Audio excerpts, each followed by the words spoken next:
voice can break the dark. A single spark ignites the heart. But if we turn when justice calls, the chains we forge will bind us all. When truth is silenced, when lies take hold, the cost is freedom, the soul grows cold. No one stands tall while another must fall. Freedom for one depends on freedom for all. We're mavericks of freedom, rebels in the fight, defending every voice, defending every right. For the moment we falter, the moment we stall, we lose our own freedom when we let others fall. You can't stand free while others kneel. When justice fades, it's freedom they steal. An innocent condemned, a crime unspoken, and with it the bond of liberty is broken. No tyrant rules without our consent. Oppression thrives where silence is spent. Stand for the weak, the silence the small, or freedom will crumble for us all. We're mavericks of freedom, guardians of the light, fighting for the truth, for what is just and right. For the rights of one are the rights of all. We rise or we fall by answering the call. Even those we may oppose deserve the rights we all uphold. For if we deny them what is fair, we build our own prison in despair. The fight's not easy, it never will be, but justice for one is the key to be free. We stand as mavericks, together we strive, defending the rights that keep freedom alive. We're mavericks of freedom, rebels in the fight, upholding every truth, protecting every right. When one is oppressed, we're all in the thrall. Freedom for one depends on freedom for all. So take a stand, let your courage rise. Defend the truth, don't compromise. For the soul of the world, the writing's on the wall. Freedom for one depends on freedom for all.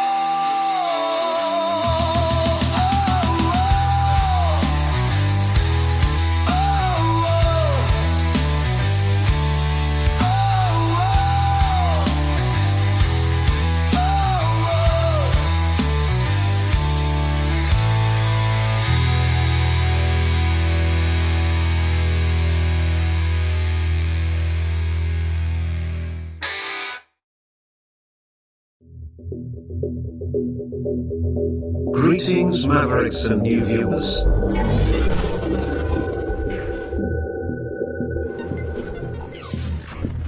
Tonight, direct and live from the Maverick News Network World Studios.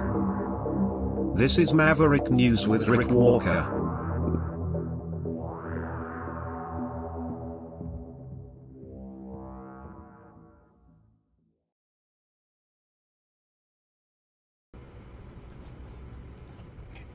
We made it.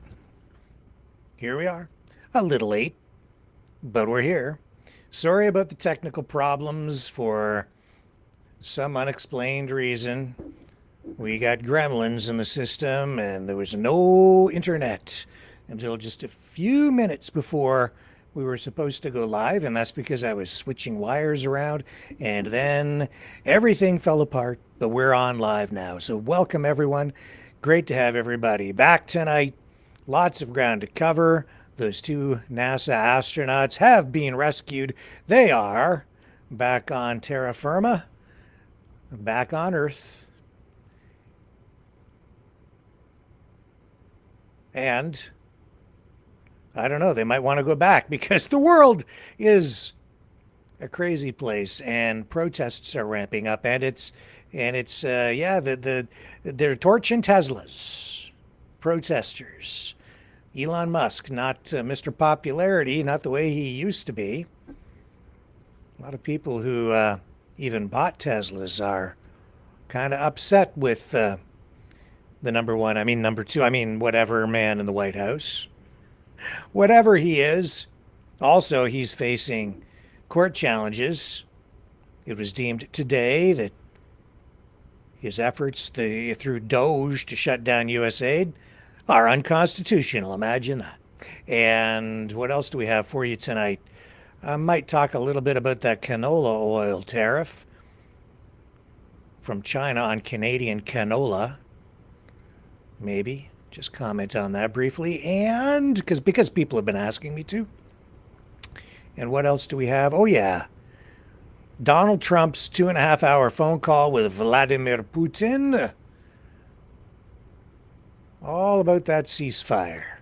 But is it really a ceasefire, or is it just stalling for time? What the heck is it? We'll talk a little bit about that tonight as well. So don't go away. We might even go to the phones. Give you guys a chance to weigh in on the conversation tonight. We'll see how it goes. We're running a little later than usual, so we'll just have to kind of wing it. We'll be back with video of that splashdown right after this.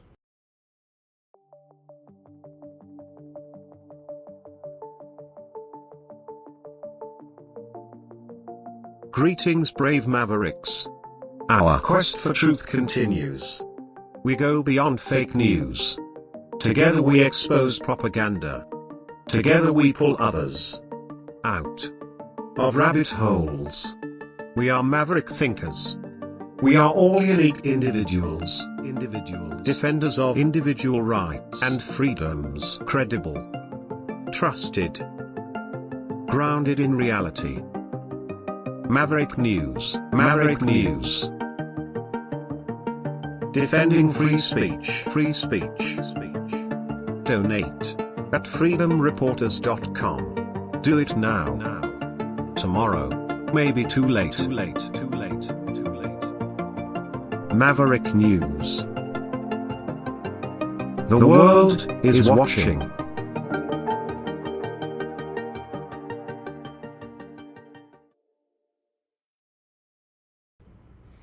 So, yes, those two NASA astronauts, Butch Wilmore and Suni Williams, are back on Earth tonight, returning in a SpaceX capsule. It splashed down off the Florida coast. All of this going down tonight, 9 months after their faulty Boeing Starliner capsule craft was deemed unsafe for human travel in outer space, and they couldn't come home in it. So it was up to this team at SpaceX to launch the rescue mission. And here's how it went down, literally. Off the coast of Florida today. And splashdown. Crew 9 back on Earth.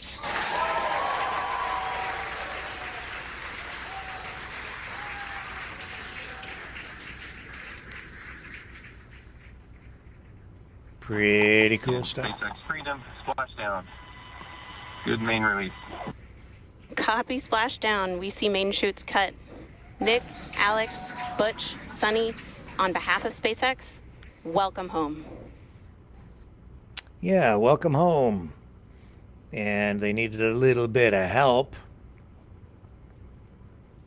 to get out of that space capsule, because after spending 9 months in outer space, human muscles begin to shrivel up. You lose your strength, and so when you get back when you get back to Earth, the gravity's a lot stronger, so they're going to need to take some time to rehabilitate those muscles. Here's what it looked like as they were bringing them out of the capsule. Just 5 years ago, when we were doing the initial demonstration missions of the Dragon, for Crew Dragon, that now we're under about 30 minutes for, to retrieve the spacecraft from the water, and just several minutes here while it's been on board, and to get everyone, really to get that side hatch open.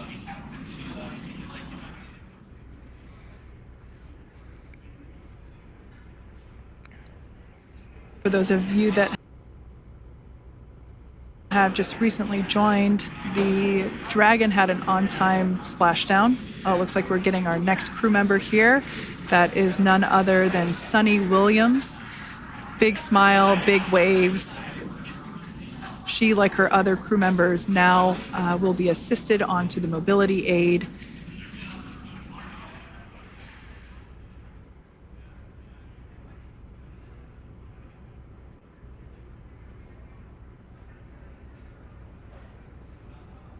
There we have it. Some waves, some thumbs up, and some smiles. Definitely seems to be a theme among all recovery operations. Absolutely. And of course, that leaves NASA astronaut Butch Wilmore inside Dragon in seat 4.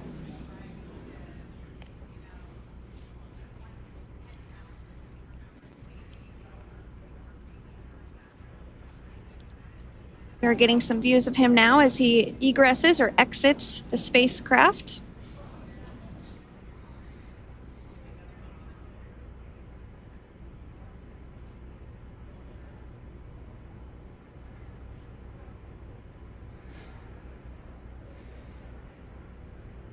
Once again, some elation and cheers there from Butch Wilmore. As we mentioned before, returning to Earth coming from a microgravity environment can wreak havoc on the body. So it is customary and just standard procedure for all of our long-term space residents to get assistance once they are back on board the recovery vessel. And then they got the rest out, and all is well. At least for now.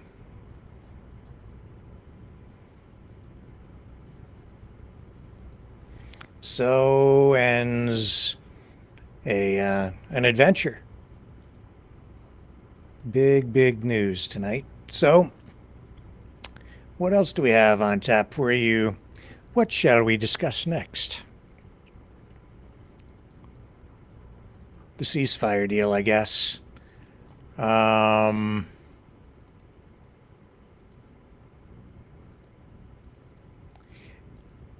Yeah, 2.5 hour call with Trump and Putin. Putin laid everything out that he wanted in demands, and he's taken nothing back. And what we end up with is Putin and Trump agreeing to some sort of a deal where they've agreed that they won't attack energy infrastructure. So let me take a little break. We'll come back and we'll dig into a little bit of that on the other side. And then we'll probably go to the phones, and then you guys can weigh in on some of these top news stories of the day. Don't go away. You know, someone very profoundly once said many years ago that if fascism ever comes to America, it'll come in the name of liberalism.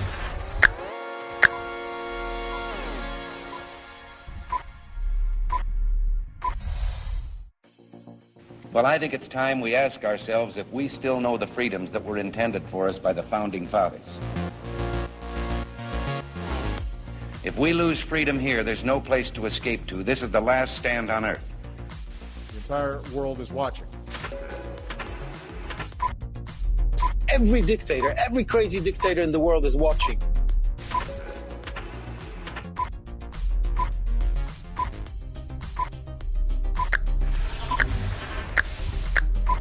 The world is watching. On TV, the entire world is watching. On social media. But the entire world is watching, and yes, they are seeing what we have apparently bravely been willing to say that others are thinking. Stand for freedom. Literally stand for freedom. Let's get this done. The entire world is watching. We're at war with the most dangerous enemy that has ever faced mankind in his long climb from the swamp to the stars. Maverick News. Maverick News. Maverick News. Let me have more control of my own destiny. The world is watching.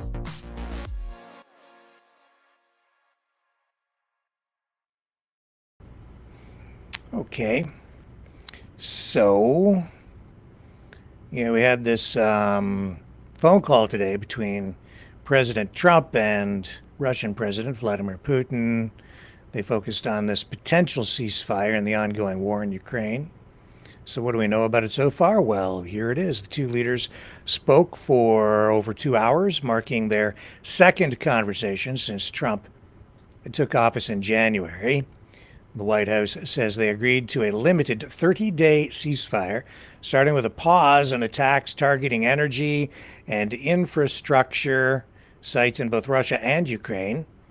Trump is calling this a very good and productive call, posting on social media that both he and Putin share an understanding to work quickly toward a complete ceasefire and ultimately an end to what he described as, in his words, a horrible war.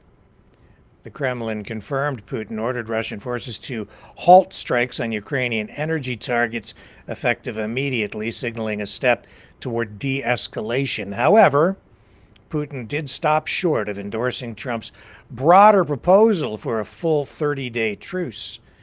The Kremlin's readout emphasized that any permanent resolution would require an end to all foreign military aid and intelligence support to Ukraine, a condition Kyiv and its Western allies probably won't be willing to accept. Russia has also left the door open to continue attacks on other Ukrainian infrastructure like ports and bridges, and that's going to complicate matters. Ukraine's response has been cautiously supportive but firm, with President Zelensky saying his country would back the energy ceasefire proposal, noting that it aligns with ideas Kyiv had previously floated.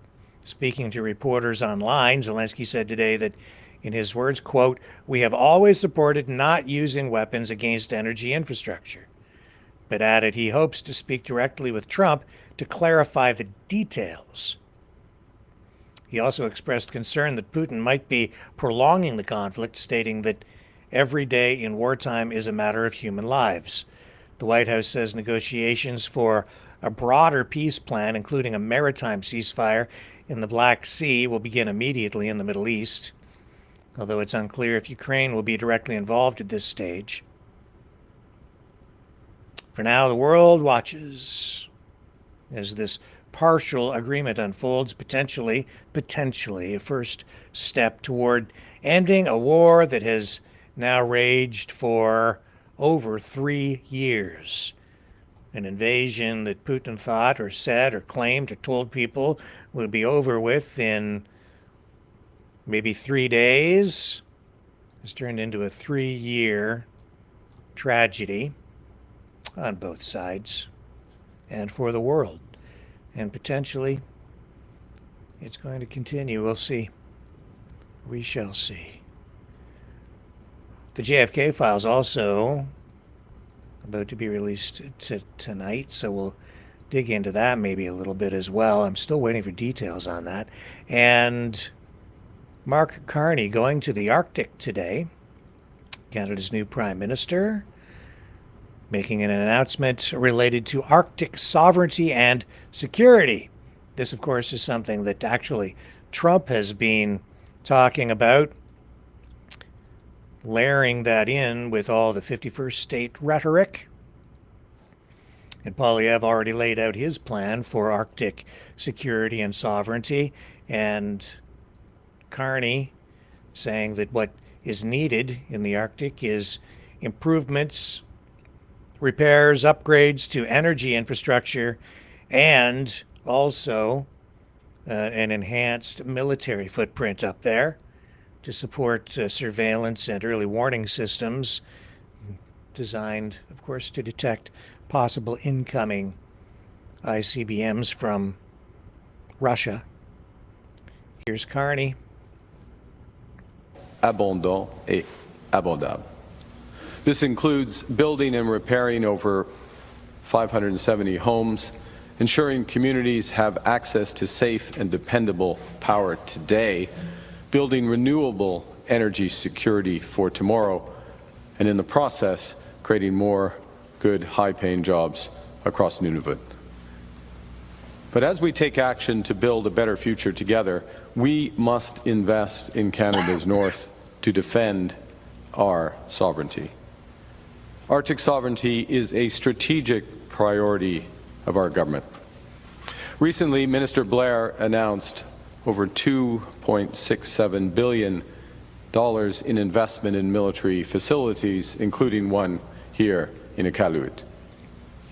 Récemment, le ministre Blair a annoncé un investissement de 2,67 milliards de dollars dans des installations militaires, dont une ici à Iqaluit, parce que les habitants du Nord et tous les Canadiens et Canadiens attendent de nous que nous assurions leur sécurité. La sécurité de l'Arctique est une priorité stratégique de notre gouvernement. And today I'm announcing that our government will be working with our long-standing defense and security partners, Australia, to build a new long-range, over-the-horizon military radar system. This is an investment of more than $6 billion in the most advanced and efficient radar system. The over-the-horizon radar system will enable Canada to detect and respond to both air and maritime threats over our Arctic faster and from further away. It will, most fundamentally, keep all Canadians safe. Aujourd'hui, j'annonce que mon gouvernement travaillera avec notre partenaire de longue date en matière de défense et de sécurité, l'Australie, afin d'élaborer une nouvelle technologie de radar transhorizon perfectionnée. Un investissement de plus de 6 milliards de dollars.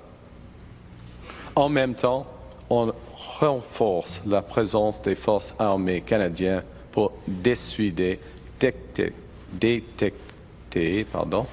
et protéger l'Arctique et notre souveraineté. Nous allons investir près de 420 millions de dollars pour protéger notre souveraineté terrestre, aérienne et maritime grâce à une présence accrue, soutenue et permanente dans l'Arctique. We are strengthening the presence of the Canadian Armed Forces to detect, to defend and deter, and to defend the Arctic and our sovereignty. We're committing nearly $420 million to protect that sovereignty with forces across land, air, and sea with greater sustained and year-round presence here in the Arctic. The world is changing. Our adversaries are increasingly emboldened. International institutions and norms that have kept Canada secure are now being called into question. And the United States priorities, our ally, our United States priorities, once closely aligned with our own, are beginning to shift. Our government recognizes that while Canada must be strong in our partnerships, particularly NORAD, and today's announcement will strengthen our commitment to NORAD, well, that is true. We cannot and should not look first to others to defend our nation. Today's announcement helps accomplish both those objectives. We are masters of our own house. Nous sommes maîtres chez nous. Nous contrôlons notre propre destinée. C'est une évidence pour moi, pour mon gouvernement et pour les Canadiens et Canadiennes. Canadians in these difficult times want solutions, not slogans. They want positive action, not anger. They want consensus, not commands. They want strength, not division. Canadians want a government that will fight for them, and our government will always do that. The announcements today will strengthen Arctic security. They'll bolster our partnerships with our closest allies. They'll build the North's economic potential and advance reconciliation with the Inuit, with First Nations and Métis. Canada is and will forever be an Arctic nation. As the Premier just said, this is the true North, strong and free. And Canada is strong, united, and sovereign. Thank you. Merci. We'll stick with a couple of the questions, I think. And then we're going to move on to Thank you, Prime Minister. JFK Merci, Files Mr. Premier ministre. story. On va prendre une quinzaine de minutes de questions. We'll take about 15 minutes of question. First question. Please go ahead at the mic. Go ahead, Mercedes. Hi, Prime Minister Carney. Mercedes Stevenson from Global News. You're announcing funding for the Arctic today, which is substantial, but was already planned and announced largely by your government in regards to the over-the-horizon radar system. You're coming back from visiting with your counterparts in France and in the UK, who are dramatically increasing defense spending. Why not take this opportunity to announce significant new money to defend Canada's north in light of the threats that we're facing? Well, thanks for the question, Mercedes. I think the first thing is, if I may, reverse the order, which is what we're focused on is, as you would expect, delivering a more secure country, protecting Canadian people, and doing that in the best way possible. So, well, I'll call it the Arctic Radar Shield has been under development for some time. There has been a process led by the Minister of Defense, and I want to thank the Chief of the Defense Staff with important input, a long process to determine what is the best way to do that, both value for money for taxpayers, but very importantly as well, how can we implement something as quickly as possible and as effectively as possible? So after very long deliberation and analysis, we get to a point where the Australian system and the partnership we can strike with them responds to all of those priorities. And I was pleased to confirm that in a phone conversation this morning with Prime Minister Albanese of Australia. Securing Canada is an absolute strategic priority of this government. I'm under no illusions that well, let me put it more positively, we will need to do more. We will do it deliberately. We will do it in a way that gets effective value for money, that delivers true security, that is coordinated and reinforces with our partners. And so, yes, I fully expect that, and I've said this before, but I'll just reiterate it, if one looks towards percentages relative to GDP or absolute dollar figures, I expect that more will have to be placed for defense spending, and it will come sooner, but it will only come under circumstances that meet the types of tests of the announcement today, where they have maximum impact as quickly as possible. In regards to the Northwest Passage, which multiple American administrations have not recognized Canada's sovereignty over, are you particularly concerned about the Northwest Passage in light of Donald Trump's comments about Canada's Arctic and his desire to defend it unilaterally without our consent? Well, the Northwest Passage is Canadian sovereign. These are Canadian sovereign waters.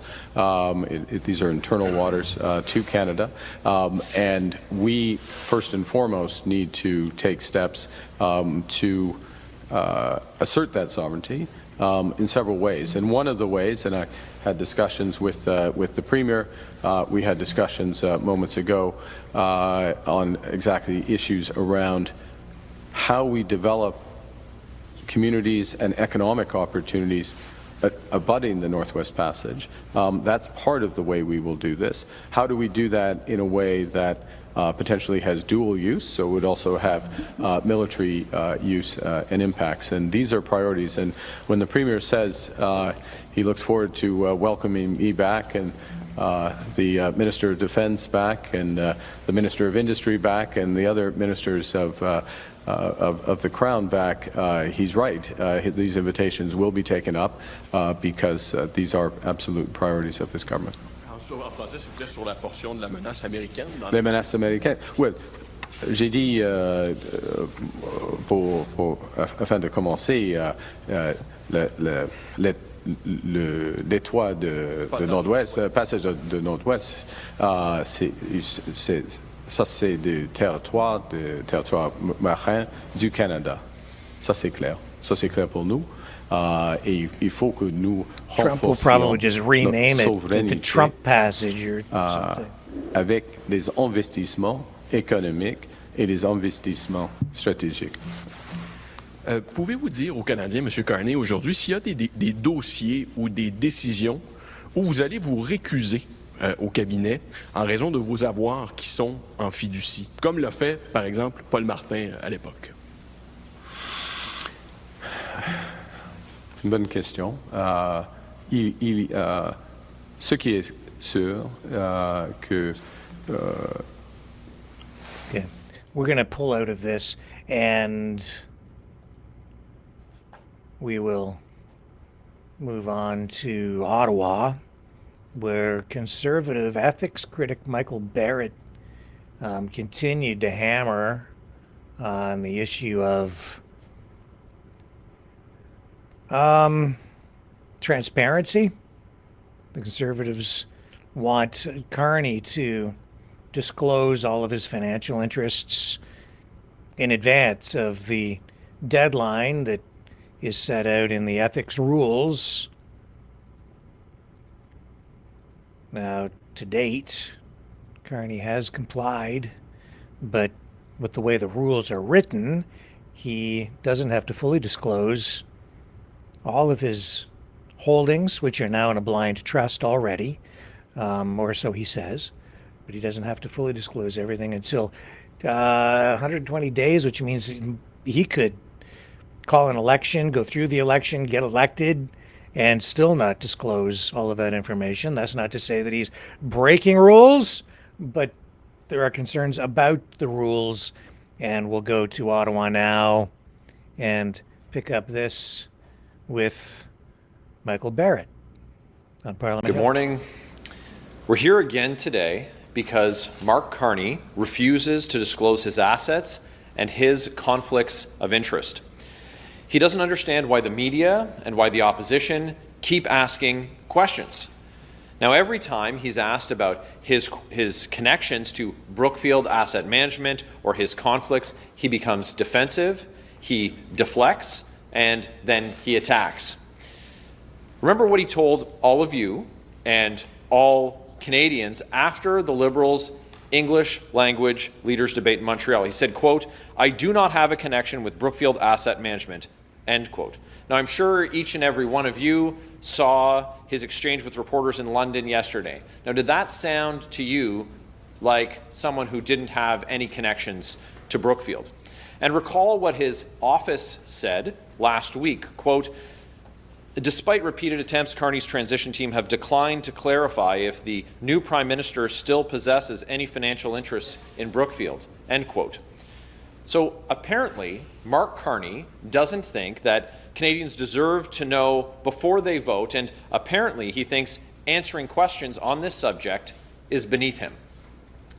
When he was asked about moving his Brookfield headquarters to America from Canada, he lied. When he's asked about his assets, he says he doesn't have any conflicts and he attacks the motives of the ones who are asking the questions. But this really isn't about his style of answering questions that are put to him by the media. The question is, why is he so defensive when he's asked?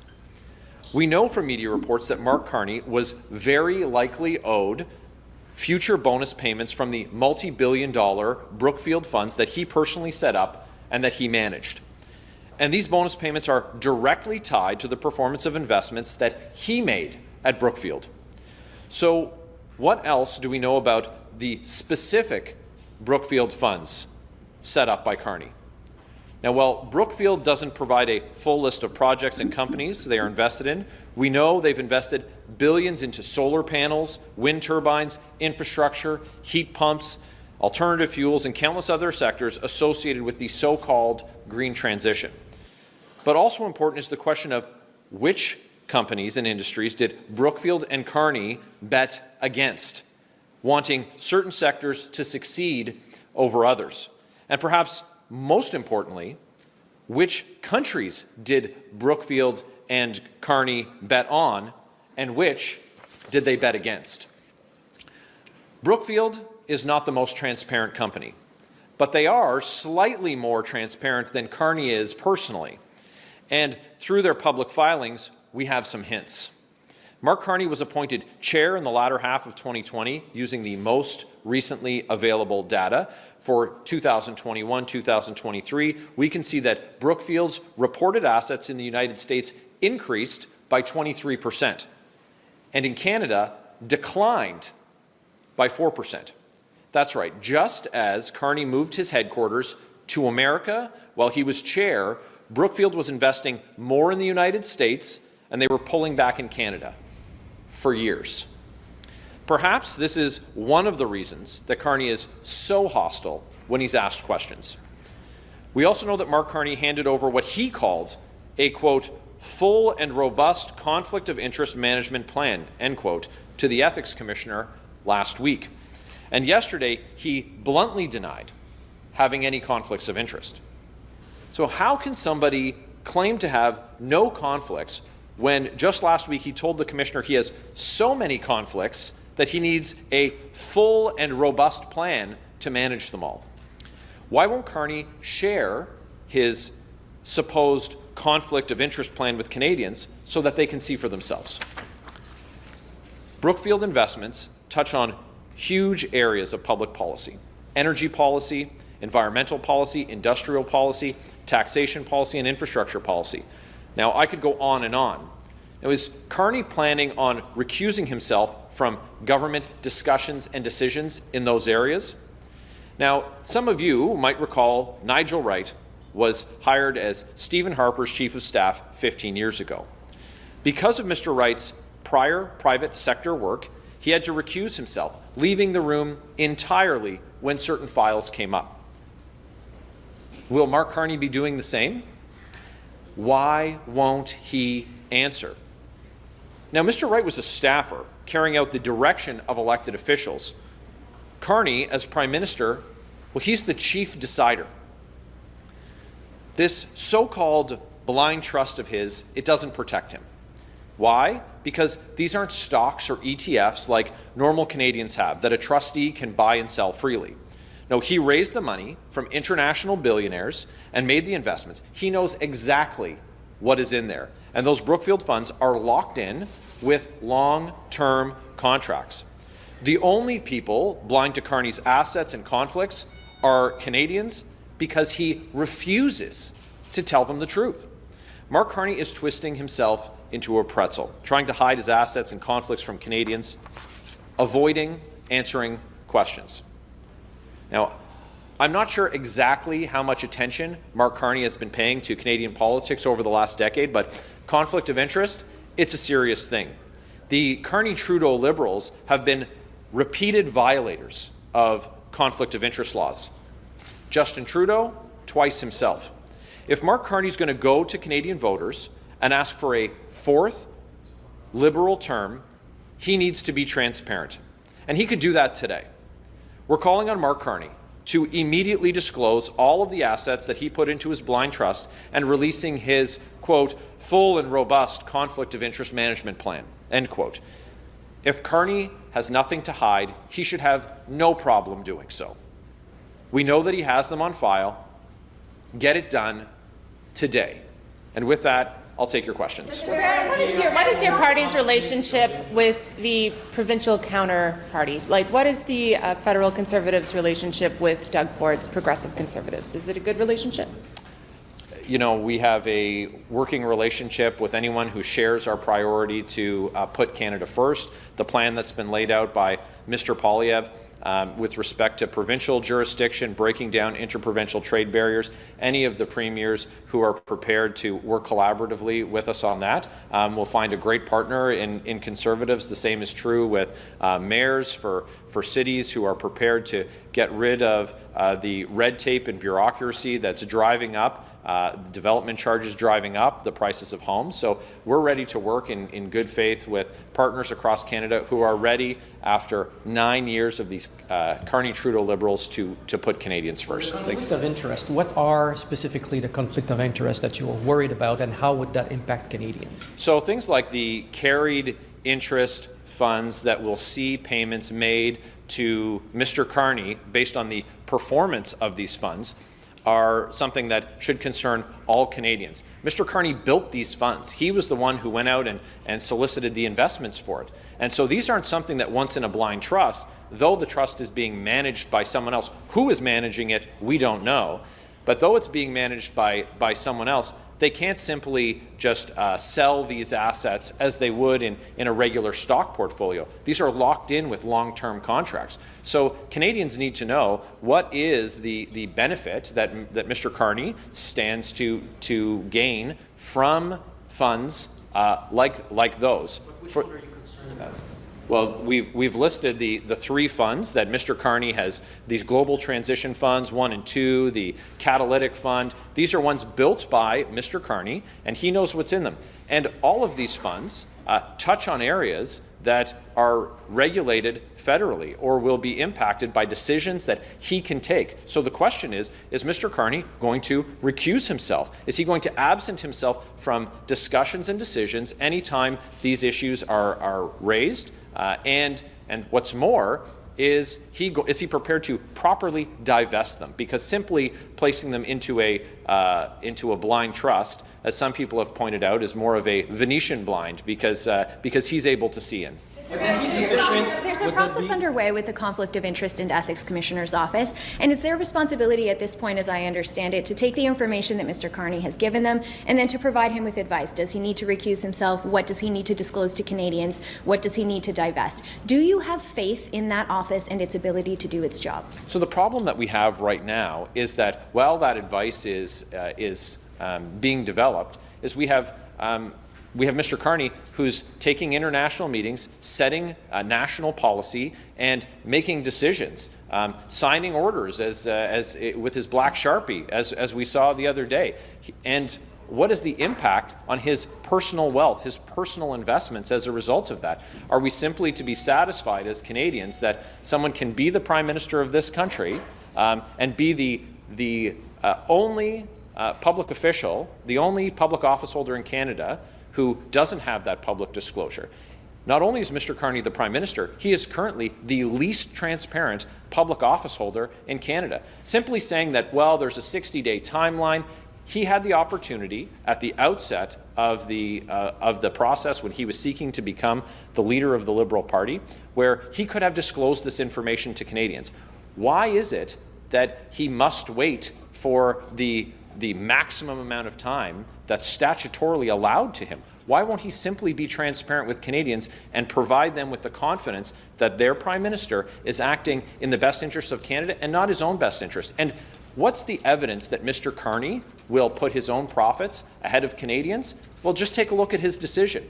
When he had the opportunity to send a message as the chair of Brookfield Asset Management to keep its headquarters in Canada, to keep it proudly Canadian. And what did he do? As he noted in his letter to shareholders, in the interest of higher profits for himself, for his board, and for their shareholders, he moved it to Donald Trump's hometown in New York City, and he sent that letter urging all of the shareholders to ratify the unanimous decision of his board, of which he was chair, in order to ensure their profits. When did that letter get sent?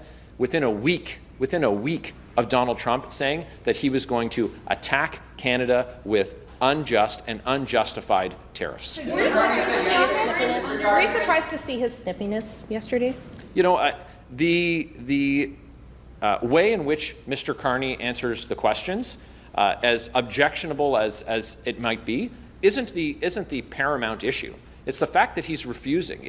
He's distracting from the real problem here, and that's the lack of transparency. The lack of transparency from someone who, when pressed by media, one of his few times that he's taken questions from the media since he entered elected politics or running for public office, and he lied. He lied about his role at Brookfield. And so not only can we not simply take him at his word, we now need to question what his motives are. And you know, and if you look at what he said on Friday here in this building, when he said that they were going to eliminate the carbon tax, and then yesterday he says that's what he says here in Canada, and then yesterday he's in Europe and he says we need to have a carbon tax in place in order to trade with other countries, which is simply not true.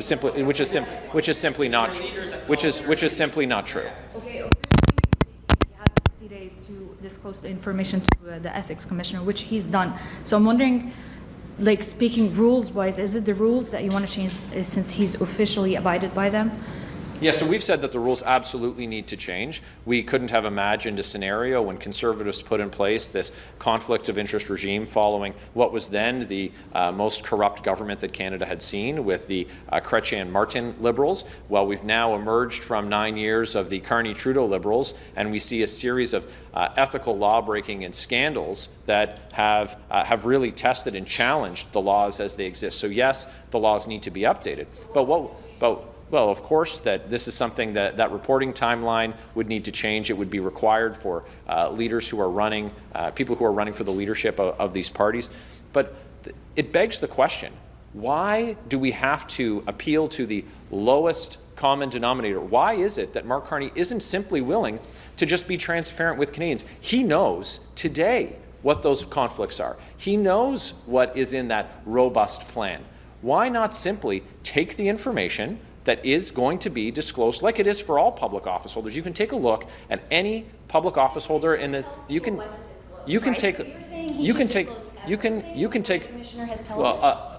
a couple of things. First of all, I can tell you before I file my disclosure, based on reading the rules, exactly what's going to appear in the public registry. So it's black and white. It's not a discretionary matter. There's things that will be publicly disclosed and things that won't be. There's also things that are conflicts of interest that will present, and whether or not you need to recuse yourself from those decisions might be a precision that you need to discuss with the ethics commissioner. But look, this is the Prime Minister of Canada. How is it that he's expected to lead discussions, to take decisions, to chair the cabinet in this country, and he's got to leave the room when anything on taxation, anything on transportation, anything on energy, on green technology is discussed in the room? Because that's what's invested in these funds that he's going to be effectively taking a commission on, getting payments on, based on the performance of those funds. So why doesn't he simply just tell Canadians what he stands to gain from those funds? It's basic transparency. So every other public official can tell you what appears in their disclosure, and you can go and you can look online. But we also know, through a very basic reading of the rules, what is going to be publicly disclosed. Disclose that, but also what his plan is. So why is it that we have to wait the 60 days to read it? Because what's going to happen in that time? There's going to be an election. And in the meantime, Mr. Carney continues to take decisions. He continues to set policy for this country, and even projecting into the future after the election. It's basic transparency. It's incumbent on a Prime Minister, and he should do that, especially when he's leading a party that includes a cabinet who have members who have been found guilty of breaking the very law that he claims to hold so important that he's going to appeal only and meet only the minimum standard. Canadians expect more than the minimum standard from a Prime Minister. Mr. Carney should do better. Last question. I still don't understand what you think he's going to do if he has those conflicts of interest, for example. Yesterday, You're not... Mr. Poilievre said that he used technology to replace it. What details are on that? What kind of technology? How much is that going to cost compared to the effect of industrial carbon tax? Plus, it's not a policy, so what details do you have on this? Yeah, I think that Mr. Poilievre's announcement yesterday stands for itself. I know he took questions on it. You can expect in the next week that we expect that we'll be into an election, and there'll be detailed policies, including on our environmental plans. We've talked in the past about making sure that we invest in nuclear technology. We've talked in the past about making sure that when it comes to actual emissions, that we're displacing global greenhouse gas emissions, punching above our weight as Canada has been able to do in so many other areas. But by exporting our clean and ethical natural gas, our clean and ethical oil to other markets than the United States, in addition to that trading relationship. Look, we've had the opportunity in the past, had we as a country built the capacity, the ability to export natural gas on our west coast and on our east coast, we could have displaced dirty oil, unethical natural resource products from other countries. You look at the deal that the U.S. just struck with Japan. You look at our allies in Eastern Europe who are forced to use the natural gas from Vladimir Putin while he wages illegal invasions. How much could we do to displace global emissions with our clean natural resources from this country, and what could we do to build on international friendships and partnerships and other trading relationships by making those products available? So there's a lot for us to do. There's much that hasn't been done under the 9 years of the Carney-Trudeau Liberals, but we look forward to giving you more information we expect in the next week. Thanks so much for your questions today. Thank you very much. Okay. So, politics. He's following the rules, but they want new rules. They want stricter rules. They want more transparency. I'd like more transparency for all of them. I did make some notes here and just got some information on what the ethics guidelines are and what the rules are for members of Parliament in general. And so here's what I know, is that Canadian members of Parliament are subject to specific rules and ethics guidelines regarding the disclosure of their investments and assets, such as stocks or mutual funds.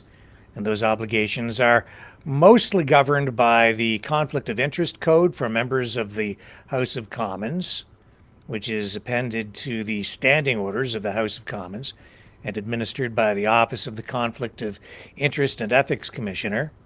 And so MPs are required to file a confidential statement of disclosure with the Conflict of Interest and Ethics Commissioner within 60 days of their election, or whenever there is a significant change in their financial situation.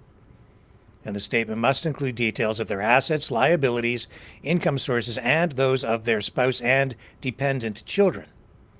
And assets that must be disclosed include investments like stocks, bonds, mutual funds, real property, and other holdings exceeding a certain value, around $10,000, for controlled assets like publicly traded securities.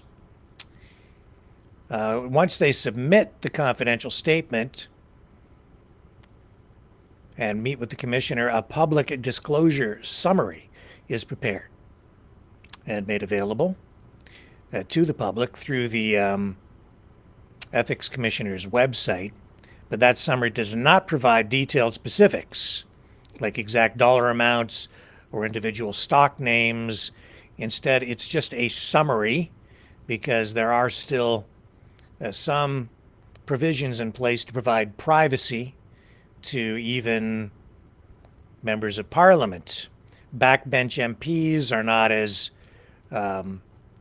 governed. The rules for backbench MPs are not as strict as they are for cabinet ministers, who face stricter rules under the Conflict of Interest Act, which go beyond even the ethics code, and they are generally required to divest controlled assets like stocks or place them in a blind trust to avoid conflicts of interest. A blind trust is where you put them into a trust where they're held in trust and someone manages those things for you without talking to you about it, so that you don't have any control. That way you don't have to just sell everything you have to be involved in public office. You hand all your assets over and let someone else manage them for you without talking to you about it, so that you don't know what's going on, or even if they've been sold, I guess. So yeah, they get placed into this blind trust to avoid conflicts of interest given their decision-making authority.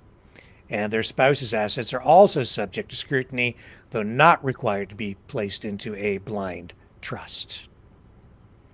And when they talk about a conflict of interest, what that really means is that if you've ever been into a meeting, even at municipal council, or at any level of government, or even sometimes with corporations, or if you're on a board, if you, for instance, own a large portion of a company that, in this case, maybe he owns a lot in an oil company, and there's some sort of a connection to legislation or something that he has to vote on that would be directly affected by what it is that he's voting on, and he's aware and he's in control of that, then he would have to declare a conflict of interest and then recuse himself, pull back, and not participate in the decision-making process, and certainly not vote on it. That's basically how a conflict of interest is dealt with. That's not to say that a conflict of interest is instantly puts him into some sort of criminal or legal jeopardy. It's just to say that he has to recuse himself and can't participate and shouldn't. Now, as the Prime Minister, if he has such broad investments that he's in a constant conflict of interest, even if he places these things in a blind trust, I don't know, because we don't really know what is in there. I'm not sure that Michael Barrett knows exactly what is in there, but the purpose of the Ethics Code aims to maintain public confidence by preventing conflicts between an MP's private interests and public duties. And the Ethics Commissioner reviews disclosures and provides advice to MPs. If an MP fails to disclose a conflict of interest, the Commissioner can investigate, but only another MP can formally request such an inquiry. It's just a lot of rules in place. And even with those rules, there's still, especially for backbench MPs, they don't have to publicly reveal everything or divest in a lot of things. As you go up the food chain and get higher and higher in the pecking order, and you get into the members of cabinet and to the Prime Minister, the rules become stricter on transparency. So MPs must disclose investments and assets like stocks and mutual funds, but only confidentially to the Ethics Commissioner, with limited details released publicly. The rules are stricter for ministers, cabinet members, who have to place a lot of these assets into a blind trust or divest, sell them off so that they don't have them. So they're stricter for ministers and cabinet members, cabinet ministers, than they are for other members of Parliament. The ethics guidelines prioritize avoiding conflicts of interest, but the lack of full public transparency has been criticized as falling short of full, true, and plain disclosure compared to other democracies. So while the Conservatives are calling for more transparency, I think that's sort of okay, but at the same time, I think that they might be playing a bit of a game here, calling on him to disclose and be more transparent. Well, at the same time, you could probably start, taking the same approach to probably just about every member of Parliament. Conservative and NDP, Green and Liberal, all of them. You could make these same demands of virtually all of them. Of course, they've all been through the process if they're already a sitting member of Parliament in the House. Nevertheless, with the way the rules are written, a lot of them, you still don't really see what investments they hold. And so you can easily say, I want more transparency from every single one of them, regardless of the party that they are associated with. And then it just becomes a question that the Canadian public has to grapple with, if any people are really even paying attention. And yeah, I think we do need more transparency from our politicians, because there's clearly, I think there are just way too many conflicts of interest out there, and the standards really need to be elevated. And, interestingly, I see, a lot of people latching onto this as a major issue that they're getting pretty worked up about, because the Conservatives are doing such a good job of using it as a political weapon against their new Liberal opponent, Mark Carney. But the same people who are screaming for more transparency are a lot of Trump supporters, because they're on the Conservative side. But, Donald Trump has not fully released his tax returns even to this day for public scrutiny, as many have demanded. During his 2016 presidential campaign, Trump broke with decades of tradition by refusing to release his tax returns, citing ongoing audits by the Internal Revenue Service as his reason. And he continued this stance throughout his presidency. Now, in December 2022, after a lengthy legal battle, the Democratic-led House Ways and Means Committee obtained and released 6 years of Trump's tax returns from 2015 to 2020, and those were made public, revealing details about his income, deductions, and tax payments. But despite that release, Trump himself did not voluntarily disclose those records. They were obtained through congressional action following a Supreme Court ruling in November of 2022 that upheld the committee's authority to access them. So while the public has seen some of his tax returns due to that process, Trump has not personally released them as a gesture of transparency in the way his critics and some voters have demanded. And so people are always, a lot of people are out there saying, don't want a double standard in our justice system. We don't want, two-tier policing. Everybody needs to be treated the same. And yet when it comes right down to it, especially in the world of politics, a lot of people, they scream and holler on the one side, but as soon as the tables are turned, they act just like the people did on the other side. You see what I'm saying? We want more transparency, unless it's your guy, in which case you don't care. Not everybody. I'm just saying a lot of people are like that. Stay with me. More after this.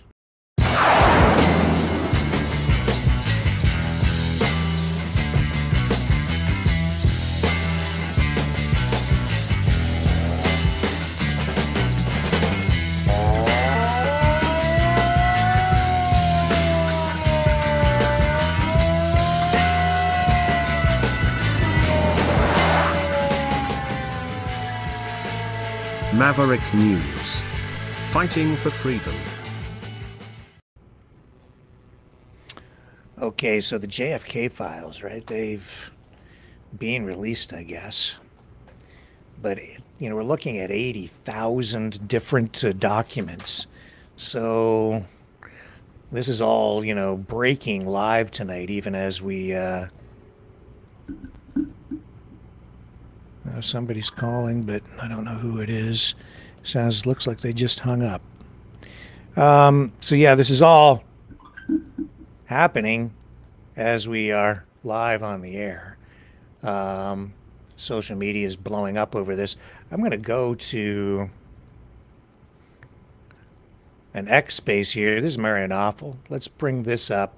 Let's just dip in live as social media is abuzz tonight with the release of these files. Let's just go live into this X space and just listen to what some other people out there are saying about this, and then I'll bring up the latest information that I can find and share that with you as well.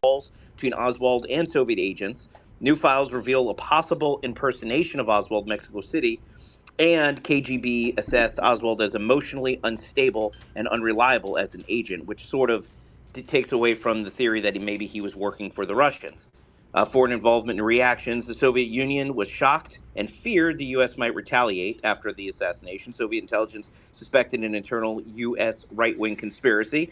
Declassified files showed Cuba wasn't involved, though Oswald sought Cuban support, and international agencies like MI5 and Mexican intelligence cooperated in tracking Oswald. The inconsistencies and new revelations. Some of the documents suggest 4 shots, contradicting the official 3-shot theory. Witnesses reported movement on the grassy knoll, fueling a second shooter speculation. New records from CIA confirm mafia ties in anti-Castro plots, but not in JFK's assassination. And FBI memos indicate deliberate destruction of evidence related to Oswald's warnings. And for historical understanding, it confirms that Oswald acted alone, but highlights intelligence failures. CIA and FBI withheld key information, fueling decades of conspiracy theories, and the release of nearly all the JFK records sets a precedent for transparency. And now there's more data to refine the official narrative of the assassination. Obviously, there's going to be lots of questions, and there's more documents, and this is just the summary based on an AI search engine. But it was the best I can do besides reading 80,000 pages in the last half an hour. Jess, go ahead. So, a lot of that you touched on it is pretty accurate. But what I found was interesting is I'm going over the documents of Mexico City and how they followed him around. And what it kind of painted a picture of was someone who believed for some reason that he was going to get a visa inside of Mexico City to Cuba. Like there's one quote in here where he allegedly said, I could swear to God or something to that effect that I promise you there's a visa for me. I've been approved. The Mexican embassy, Cuban's embassy in Mexico City said that, he looked unstable and he was saying that, he's a good shot and he praised Castro. He also tried to start his own Cuba group, but he didn't actually give any details about it back in the States. So it's kind of like painting a picture of almost someone who really wanted to be important. Like there's actually a quote that he says where I'm going to do something important or I'm going to be very important one day, allegedly according to some witnesses that they interviewed. So it's just kind of like this bigger picture when you step back. It doesn't feel like it's necessarily, he's a puppet, but it does feel like he had these kind of delusional aspirations almost. I don't know. That's what I'm getting so far, but I'm only like maybe about 50 documents in, maybe 100 at this point.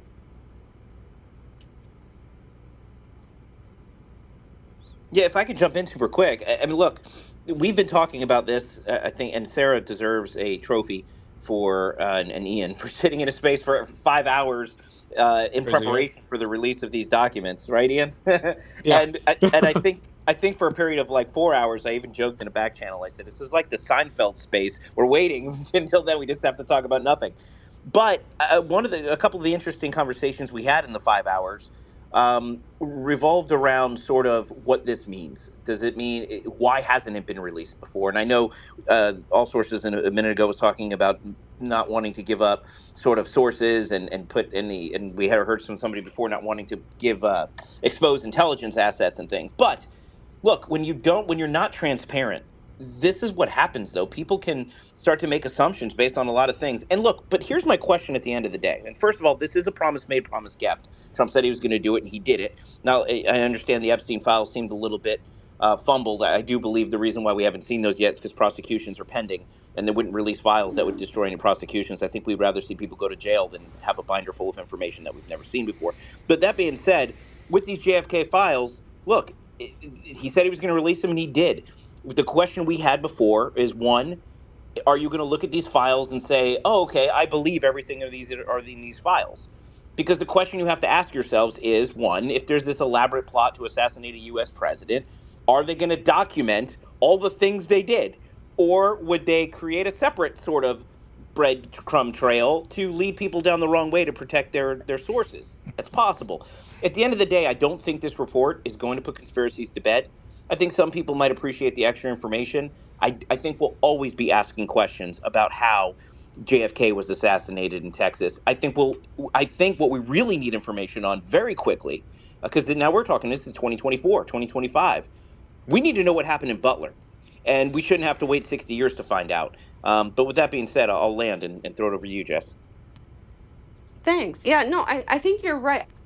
I find what I find most fascinating about this is how many other agencies are cited and involved in this. And I think that might have been part of the reason why it's been kept quiet, because as Allstars was saying earlier, very specifically, is that we're sharing information that they shared with us, and now they might not want to share as readily with us information if they're concerned that it's going to get declassified so quickly and then cited to them and tracked back to them, because we've got Denmark, we've got Australia, we've got Britain, we've got Norway, we've got crazy amounts of different things. We have a post coming up really soon that the CIA blocked You the got the release. Dominican Republic as well. Yeah, And exactly. Congo. No, exactly. Yeah.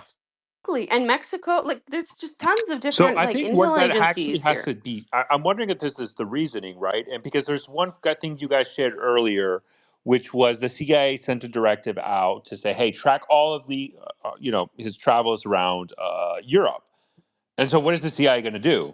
They're going to reach out to their European counterparts to be like, hey, share everything you have with us about this guy's travels across Europe. And so you have to rely on these host nations intelligence agencies and the host nation intelligence agency to share that information. But I think there's a belief within these other countries like, hey, this is our secrets, right? We share it with you under the explicit understanding that you do not share our intelligence publicly, basically declassifying. Like they probably have their own laws of how to handle declassification.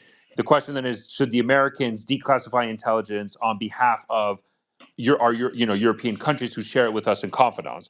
And I think that because what I'm reading a lot, it's more of because a lot of things that are being shared here aren't necessarily directly tied to JFK per se, but rather either the Warren Commission or just anything related remotely to Cuba that has any mention of Cuba, like the whole LBJ's presidential daily briefs.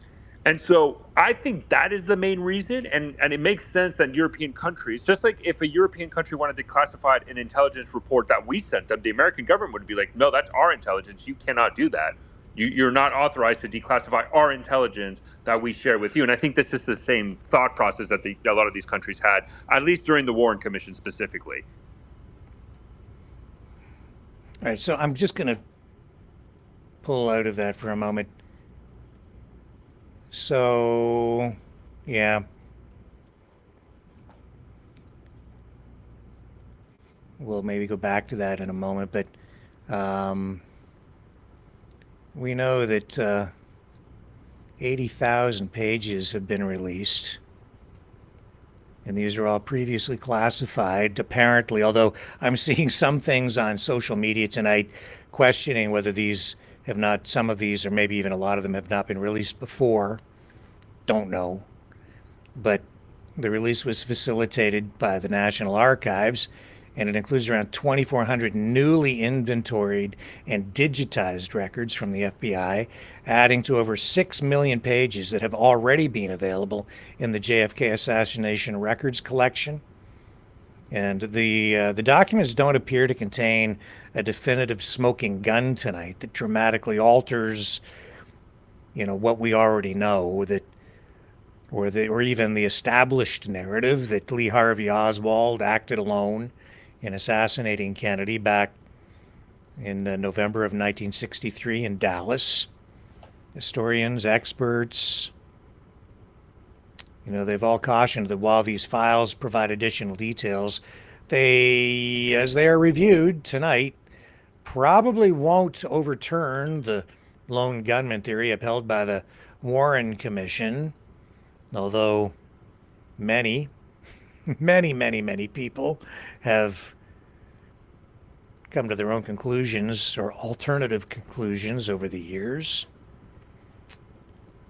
So I guess the revelations from what I'm seeing in summaries tonight so far are that the files hint at a greater CIA awareness of Oswald's activities prior to the assassination, particularly his visits to the Soviet and Cuban embassies in Mexico City in September of 1963. Some memos suggest the CIA tracked Oswald but may not have shared all intelligence with the FBI, raising questions of negligence rather than complicity.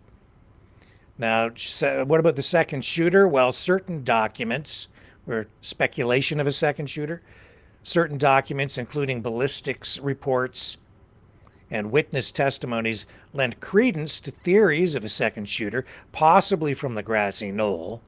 And this aligns with the 1979 House Select Committee on Assassinations findings of a high probability of multiple gunmen, though conclusive evidence remains elusive tonight. And what about those possible mafia connections? There are indications of mafia ties in these documents, potentially linked to Kennedy's policies or his brother, Robert F. Kennedy's anti-organized crime efforts. And those connections, while intriguing, are not definitively proven to have orchestrated the assassination. And what about the investigation irregularities that are always cited? Evidence in these documents suggests that the FBI and CIA withheld information from the Warren Commission, pointing to possible cover-ups or bureaucratic failures in the investigation process. Now, despite these insights, the sheer volume of the release means thorough analysis is going to take time. We're not going to get everything out of this tonight. Presidential historians and scholars note that while the documents offer useful context, such as CIA operations and Oswald's movements, they are unlikely to dramatically overturn our understanding or views on the event, the assassination. Public and scholarly debate continues, fueled by long-standing skepticism about the official account. But as of right now, the files largely reinforce rather than rewrite the historical narrative. I've said for a long, long time that it won't matter if they release all the documents, which I guess we have now. People will still continue to debate this. And even if the truth comes out of this and it's staring people smack dab in the face, collectively, if it's right there for all of us to see, it could be definitive proof. And there will always be people out there who will refuse to believe it and continue to speculate and level accusations of conspiracies and cover-ups. And I have to wonder about Tucker Carlson tonight, who claimed that he knew definitively that the CIA was responsible for the assassination of JFK. But I'm not sure that these documents support that. I don't know, because I have not had time to read 80,000 pages myself. But with 80,000 additional pages out there now, one thing I think is certain. All of the JFK book writers, conspiracy theorists, historians, scholars, political junkies, and just curious Joes, we are going to have decades of new fuel for thought, food for thought, ammunition for conspiracies. This hasn't solved anything tonight. It has not revealed the mystery or brought us any closer to truth, I don't think. So we've got them all, apparently, and yet even there, I guarantee you there will be people out there who say that not all the documents have been released. Stay with me. We'll come back on the other side.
Maverick News. The world is watching. We are getting close to the top of the hour. I can't stay on too much longer tonight because I know there are some other people calling about other business that I need to attend to in a little while, but we probably have time for at least a couple of calls. So if you want to call in, now's the time. Do it now or forever hold your peace. Okay, Mavericks, it's call-in time. Join the conversation. Call 1-647-734-4220. Then enter the PIN number 860-075-764, followed by the pound sign.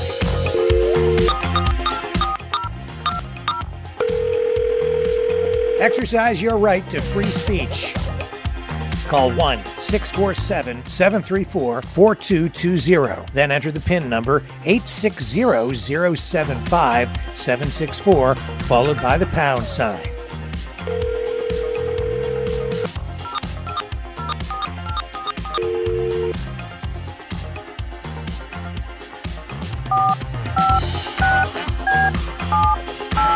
Call 1-647-734-4220. Then enter the PIN number 860-075-764, followed by the pound sign. Maverick News. Call now. The world is watching and listening to you. Yes, and if you want to support the channel, you can do that by donating at freedomreporters.com.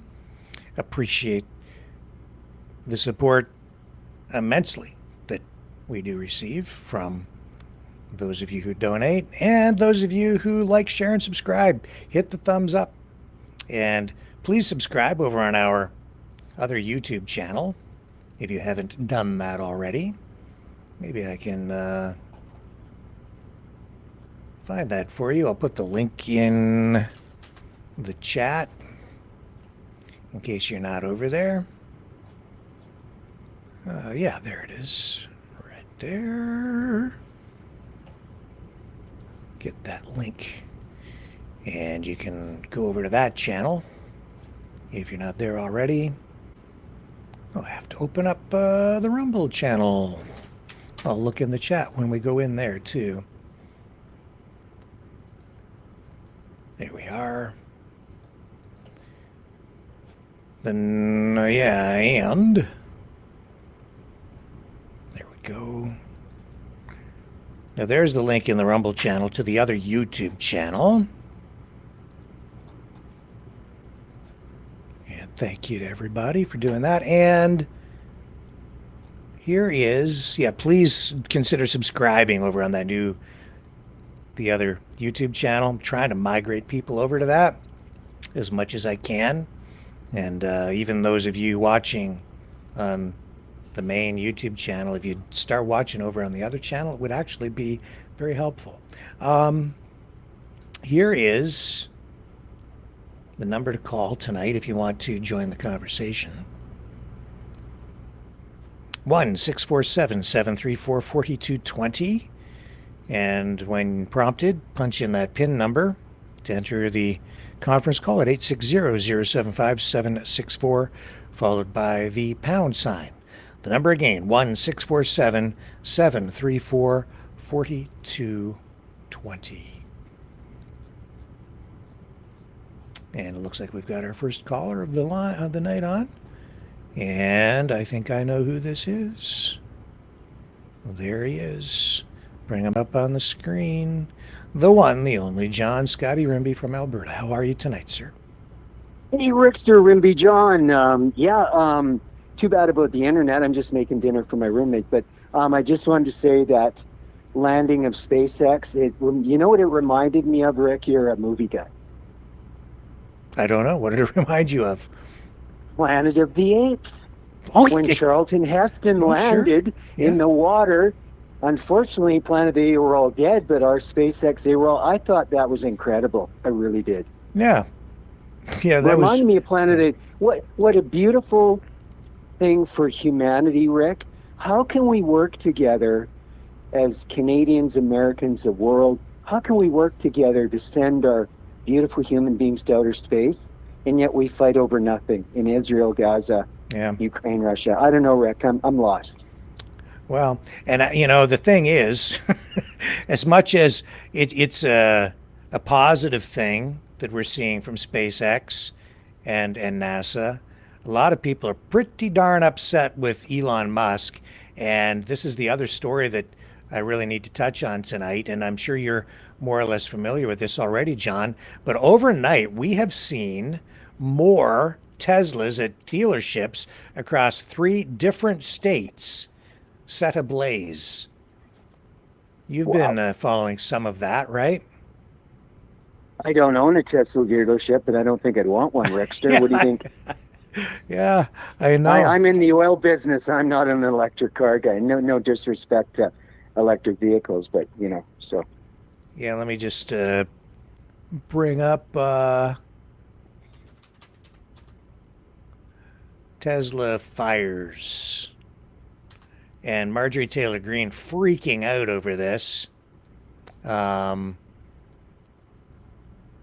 here we go. Here's some video. Apparently this is what it looked like in Las Vegas. Now I'm seeing a couple of versions of this footage online tonight.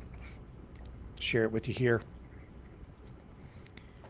Yeah, cars set ablaze in... Oh my goodness, I did that wrong. Now I have to be careful what I do so I don't knock you offline here, John. This is so complicated. Just so many buttons to push. Rick, whether you're an electric car person or not, to be vandalizing a dealership of motor vehicles that's owned by a private individual or company or family, that's not acceptable. It's like the burning of the church in Manitoba 4 days ago. It's not acceptable. It's not acceptable. No, it's not. Okay, let me see if I can get you this video up here. All right. This is Marjorie Taylor Greene. At least she's got one seat over Maxine Bernier, eh? I'm sorry, what was that about Marjorie Taylor Greene? What? Well, at least she got elected over Maxine Bernier. At least she got elected. She only got one seat, right? Yeah. Okay, here's... See if I can bring this up. Oh, come on, play video. Oh, you're talking the U.S. when I'm thinking Elizabeth May. Sorry, I mixed up. I don't know what the hell you're talking about. I'm thinking about Elizabeth May. No, Marjorie. Oh, you're talking the blonde lady from the U.S. Yeah, Marjorie Taylor Greene. Yeah. I quite like her. Do you? Yeah. I think she's a little nutty. She's a little foul-mouthed. I didn't realize how nutty she was until I really started to pay attention. She's kind of nutty. So there's one. Yep. Let's see here. Somebody don't like those Teslas. And then it spreads, and there's more. There's actual footage from a while back too, not from last night, but I've seen footage of people dumping gasoline on these Teslas. And yeah, so cars set ablaze over 3 states overnight. 3 states. And it's not the only place being targeted. I also understand that there was a Tesla set ablaze in London, Ontario, my hometown. Wow. Ooh. Pretty wicked pictures. Yeah, let me see if I can get you a shot of that. Here it is. Various media reports, and this is a website devoted to Tesla. And there's a picture of it here. I'll share it with you. And of course, this is all seems to be happening because people are obviously not happy with Mr. Musk. These stupid ads. Well, let's give Elon Musk a break today. If it wasn't for 4 worlds in the world, Rick, and it's not, thank you or I'm sorry. What an incredible job Elon Musk did today with SpaceX, and let's thank God. God was involved in it, bringing those astronauts back safe. Yeah. That's an incredible feat, Rick. Yeah. Incredible feat. Incredible for humanity, not just the U.S. or Russia. It's incredible for the world. Well, that's true enough. Although, that's a huge team of people behind it, and there's a lot of tax dollars there too in play. And so this website, this is Drive Tesla Canada. This is a shot of the Tesla that was set on fire. It is apparently arson at Masonville Mall in London, Ontario. This was last night, as you can see from this picture. It says here, according to a post on Reddit, an individual wearing a ski mask was seen igniting the vehicle before fleeing the scene. Early indications suggest that the burned Tesla was one of several demo vehicles available for test drives at Tesla's recently opened showroom inside the mall, because they don't do traditional dealerships the way that a lot of other car companies do. And the fire was extinguished by the fire department, but not before causing significant damage to the vehicle. It'll be a write-off. And it was a Model Tesla, Model S. So, Rick, was the dealership inside a mall? Because we've got a high-end luxury car dealer in Leduc in the Premier Outlet Mall, and the dealership is actually in the mall. In fact, there's a huge Toyota dealer in West Edmonton Mall. Yeah. Actually, now that you're making me think about it. This is like it's like a, I haven't been there. I haven't been up to that mall in years, even though it's my hometown. I go there once in a while, but I haven't been into that mall for a long time. But I guess it's like a showroom kind of a thing, and then they have the vehicles out in the parking lot for test drives. So, yeah. And it says this fire is part of a wider trend of vandalism against Tesla vehicles, showrooms, and charging stations across North America and Europe. And there is also, they've been experiencing these kinds of arsons at Tesla dealerships, even over in a lot of them just recently in Germany. Protesters and vandals, it says here, have increasingly targeted the automaker, driven by opposition to Elon Musk's political affiliations and his role in the U.S. government's Department of Government Efficiency, or I call it the Department of Getting Even, which is largely what it is. Which has been deemed today, I think, my friend, in the United States, unconstitutional. Yes, and I think that is actually true. I've talked about that. Following the rules is pretty important when you're the people in charge. You need to lead by example. And Trump and Musk are not following the rules. I'm sorry, they just aren't. And so it's going to come back to bite them on the butt, or it's going to hurt the country in general. I'm just saying, they're not following proper process. And the courts are ruling against them. But as we've seen so far, Trump, because he has, through DOGE, really purged government of internal opposition to his presidency and his policies and the forward momentum he has on implementing these policies. There's not enough opposition left there to stop him from doing anything. So he's kind of like thumbing his nose at the courts and saying, well, I'm going to do what I want. In fact, I think those were the precise words. Who was it that said that yesterday? I can't remember the person, but someone from the administration, when asked by reporters yesterday, said precisely that. I don't think it was Trump directly, but it was someone very close. We're going to do what we want. This was in relation to the deportations and the court order that they just ignored. Which the Trump organization. Oh, I just lost John. I'm sorry, John. This is when I'm trying to bring these screens up inside that thing. I just hit the wrong thing, and I just cut him off. I am so sorry, John. You can call back. I'll reinitiate the meeting. If you've been cut off, I'm going to go back in there. He might still be in there. Let me see. I am so sorry. Are you there, John? Okay, sorry. I brought the tab down. You're not on the air. Just a minute. Just hang on. Just stop for a second, John. John, stop for a second because you're not on the air. Okay, hang on. I made a mistake and I took you off. There you go. Now you're back.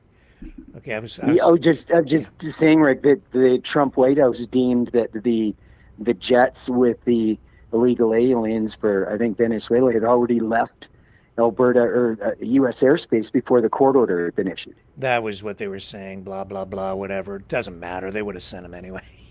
They don't care. Think? Oh yeah, they didn't care. The order was have that plane turn around right now. And they were over international waters, they said. So, no, sorry, can't do anything. They're already over international. No, they just ignored the court order.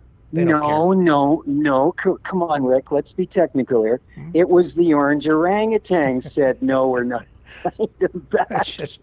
I love that's the best hit. The orange orangutan. Thank you. That's pretty good on the money. Then, in fact, now, see, this is, I'm telling you that the luster is coming off the president. Trump's presidency, because he is acting like a dick, especially with these tariffs and this heavy-handed approach to everything. And a lot of people, I don't think they saw this really coming. I hope I still have this clip lined up. Let me see here. Yeah, here it is here. This is Captain Mark Kelly. He bought a Tesla, and now he's having some buyer's remorse, and so he's getting rid of his. I'm going to play his clip, and I'm going to just show you how a lot of people have changed their views on Elon Musk, where he's gone from hero to zero with people like Captain Kelly here. Hey folks, it's Mark Kelly here in Washington, driving to work for the last time in my Tesla. When I bought this thing, I didn't think it was going to become a political issue. Every time I get in this car in the last 60 days or so, it reminds me of just how much damage Elon Musk and Donald Trump is doing to our country. Talking about slashing Social Security, cutting healthcare benefits for poor people, for seniors. It's one bad thing after the next. He's firing veterans. I'm a veteran, so I have a really hard time driving around in this thing. So I think it's time for an upgrade today. So this is going to be my last trip in this car. There were some things I really liked about it. There are things I didn't like about it, but that doesn't matter. What matters is, doing the right thing. I think it's time to get rid of it. Elon Musk kind of turned out to be an asshole, and I don't want to be driving the car built and designed by an asshole. So, looking forward to my new ride. And there you go. That's the way a lot of people have changed their views. That's pretty brutal, Rick. That's pretty brutal, eh? From a guy who obviously was a fan and went out and bought one of the cars and was a supporter, and now to that. And I get it, because a lot of these policies coming from the Trump administration and because of what Musk is doing, he's hurting a lot of the people that have been Trump supporters. Blue collar, working class people, going after, firing a lot of people from government, really with no cause, no real what you would call cause or justification. People have just been doing their jobs, a lot of them, and it's just huge. It's massive. So this is coming back to. This is just the beginning, and you're going to see more pushback from a lot of people who have been marginalized and hurt by this. And as this trade war develops, you're going to see a lot of pain as well. So as the economy sours in the U.S., people are going to turn against Trump. And then up here in Canada, though, it's a funny thing that's going on that I'm witnessing. It's like this strange reverse psychology thing again. It's like a Jedi mind trick they're playing on people. It's like Trump's your friend. He's doing Canada a favor by screwing you over, right? They're making it like it's the government. It's all your government's fault. It's your fault. No, it's Trump. None of this would be happening if it wasn't for Trump. Who is on the line with us? It's Isabel. Hi, John. Hi, Rick. Hey, how are you? Have you seen the interview with Elon's daughter? Elon's daughter? What one? He's got 14, Isabel. He's looking at hockey night in Canada and having fun. He's got 14. He's sons and daughters, but out of the 14, what one are you talking? I guess she's the older one. She has, I can't remember her name, dark hair and glasses. And she's so against him. She doesn't even call him dad. She calls him Elon. Oh, yeah. Okay. I think I know the one you're talking about. She doesn't like her daddy. No, I haven't seen it. But she's interviewed with, this guy was interviewing her, and she is so against what she's not the pro-green people, but she said you have to delve into the actual meaning behind these chips, because in the head, because she said he didn't put out the number of chimps, because they practiced on chimps first. Yes. That died. Yes. A lot died, yes. And she is so against what he's doing. And she comes away with there's an underlying meaning of what he's doing. And she said it's not all good. And that's his own daughter.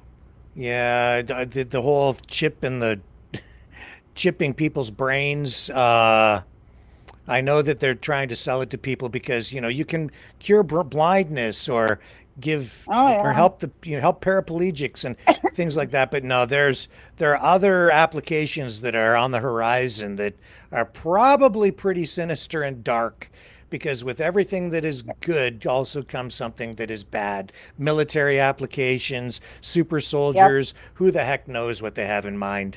I'm sure they're exploring all of those dark, evil things as well. And probably so. I mean, they probably already have. The way she comes across, it's like there will be, like, these people will follow easily because they will be not only marked but controlled. And but Rick and Isabel, I remember years ago, this computer stuff and chips, they always kind of pre-sell it as it's going to be good for your mom and dad in a medical facility. That they had chips years ago, I think, that they injected it into, it was small, not in your brain, but it floated through your body, through your blood vessels. And, if grandma's going to walk out the door of the Alzheimer unit, it's going to lock the door so she can't get out. They always promote this stuff from a medical point of view, but I think there's a much darker, and you're not a dumb lady, Isabel. We really love you from Alberta, my dear. Well, people get their dogs chipped too with RFID chips, in case they get lost. No. And, I don't have Cosmo chipped, but I do have a tracker thing on his collar in case he ever I don't have runs anything away, on mine. Yeah. I don't think mine could run too far. But I'm not a dog, and I worry that down the road that those chips they'll work two ways for communication. And if you can control a computer with your mind, then no doubt they'll have some sort of interface that will allow it to control you back. That's, I think, the real danger. I don't want anybody in my head that I don't want there. No, and I am in agreement with her the way that she was talking. Like she said, you all think these robots are great, but she said they're not. Mm-hmm. And I mean, we've seen movies, and like people will say, okay, movies are science fiction, but science fiction's becoming fact. Oh yes. Well, Isabel, it's called Arnold Schwarzenegger Terminator number 3 that was made Rexter? 15, 20 years ago. And if you don't think that's not becoming true, Terminator number 3, it's upon it. Look at the design of Elon Musk's robots are very, very, very identical to iRobot. Yeah. With Will Smith. And they're going to change our society. If you can afford to buy a robot, then that robot becomes your slave. You can use that robot to do all kinds of work. Now you become more productive. You could send your robot to work or to produce things for you that you don't then need to do yourself. If you have 5 robots, those robots could make you very wealthy. You could just send them all off to work while you sit at home and watch reruns of Happy Days. Right? Yeah, but Rick, they're already doing that. They're already doing that with the Tesla car that you buy with the technology in it. You can be sitting at Maverick News, Rick, in Chatham, and your car leaves the driveway 6 times a day to do Uber deliveries and make you an income. That's already going on. The other thing scares me, Isabel and Rickster and Maverick News. Today I'm giving Elon Musk a break. If you looked at that SpaceX landing, it was beyond perfect. But I thank Elon today. I'm giving him a break. But I also thank God today because God brought those beautiful human beings back to Earth with humanity praying. Mm-hmm. I'm glad they're back. Elon does more evil than he does good, unfortunately. Seems so. That's these how days, I see it. That's how I see it. He's more than two-faced. He's doing good on this 1%, but it's the 9% that you're not seeing that he's doing in the darkness. You mean the 99, Isabel? and I don't trust him. 99%. Yeah, and it's not appropriate to have that guy in my view, controlling DOGE. He has massive government contracts. You talk about it. This is the thing. Everybody's upset about Mark Carney, and they want more transparency from him. But over here, the same people that I hear screaming about Carney are like, "Go Elon, go DOGE." Yeah. But there's nothing more. Obviously this guy has massive conflicts of interest. In there, and nobody cares about that because it's Trump. He's Elon Musk. He's unelected. He doesn't have a seat in the Senate. Yeah. He's not a senator or even more. He's not a governor. He's not appointed. He is unelected. He is straight up unelected. You can be a billionaire and get elected. He's unelected. It's entirely inappropriate, illegal, and even today deemed to be unconstitutional. And that's why they're being ordered to restore, undo all of what they've done with USAID, but they won't do it. And the president will just do an end run around it because he now has immunity from basically any kind of prosecution. So he's, just asserting massive, huge power. This is very strange times. It is, but and people are posting now. There was a parade. Was it Portugal? They had the parade. Switzerland. They gave Trump the yes finger. Yes, Switzerland. Brian Howe told me. Switzerland. Switzerland. Brian Howe told me that as a Kingston. Thank you, Brian. We love you.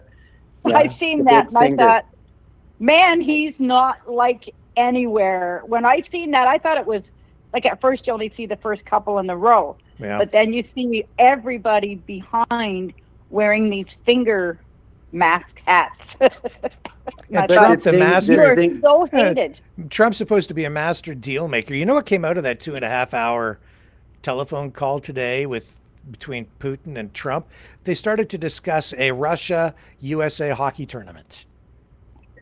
Like I don't know. It seems to me that if you're negotiating or you're talking about ending a war and you're supporting and providing arms to Ukraine, you maybe shouldn't be quite so friendly with the Russian dude. It doesn't compute with me what he's doing, except that he's obviously on Putin's side. This is not good. He's running this government like it's a golf game. Like, I can do this while I'm playing golf. I can do that, and all this. Yeah. He's making a mockery of the whole thing of democracy, and people are starting to wake up. Yeah. That voted for him, and they are sour. Yeah. Oh, they're sour. And see this ceasefire deal too, that from what I'm seeing, if Ukraine agrees to it, it really benefits Russia and hurts Ukraine. Because if the deal is set that they can't attack energy infrastructure, I guess that also means oil refineries, which Ukraine has been hitting to. But that's not a ceasefire. That's not no, it's a partial ceasefire. Putin wouldn't agree to a full ceasefire. He wants Ukraine to stop blowing up his oil refineries, because by doing that, Ukraine is really gaining a lot of ground and leverage, because that's how they're funding the war. That's how they're funding their economy right now, is through oil. And that's really been hurting them. And with all the drones that Ukraine has been building within its own country and then attacking those oil depots with the drones, that's really hurt Russia.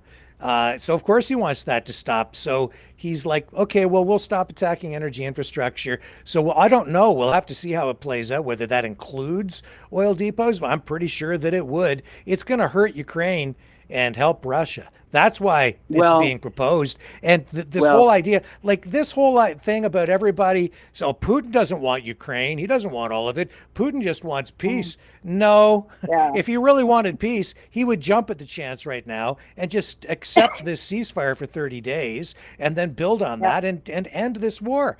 That's not what's going on at all. He's like, basically, he's saying, I'll stop.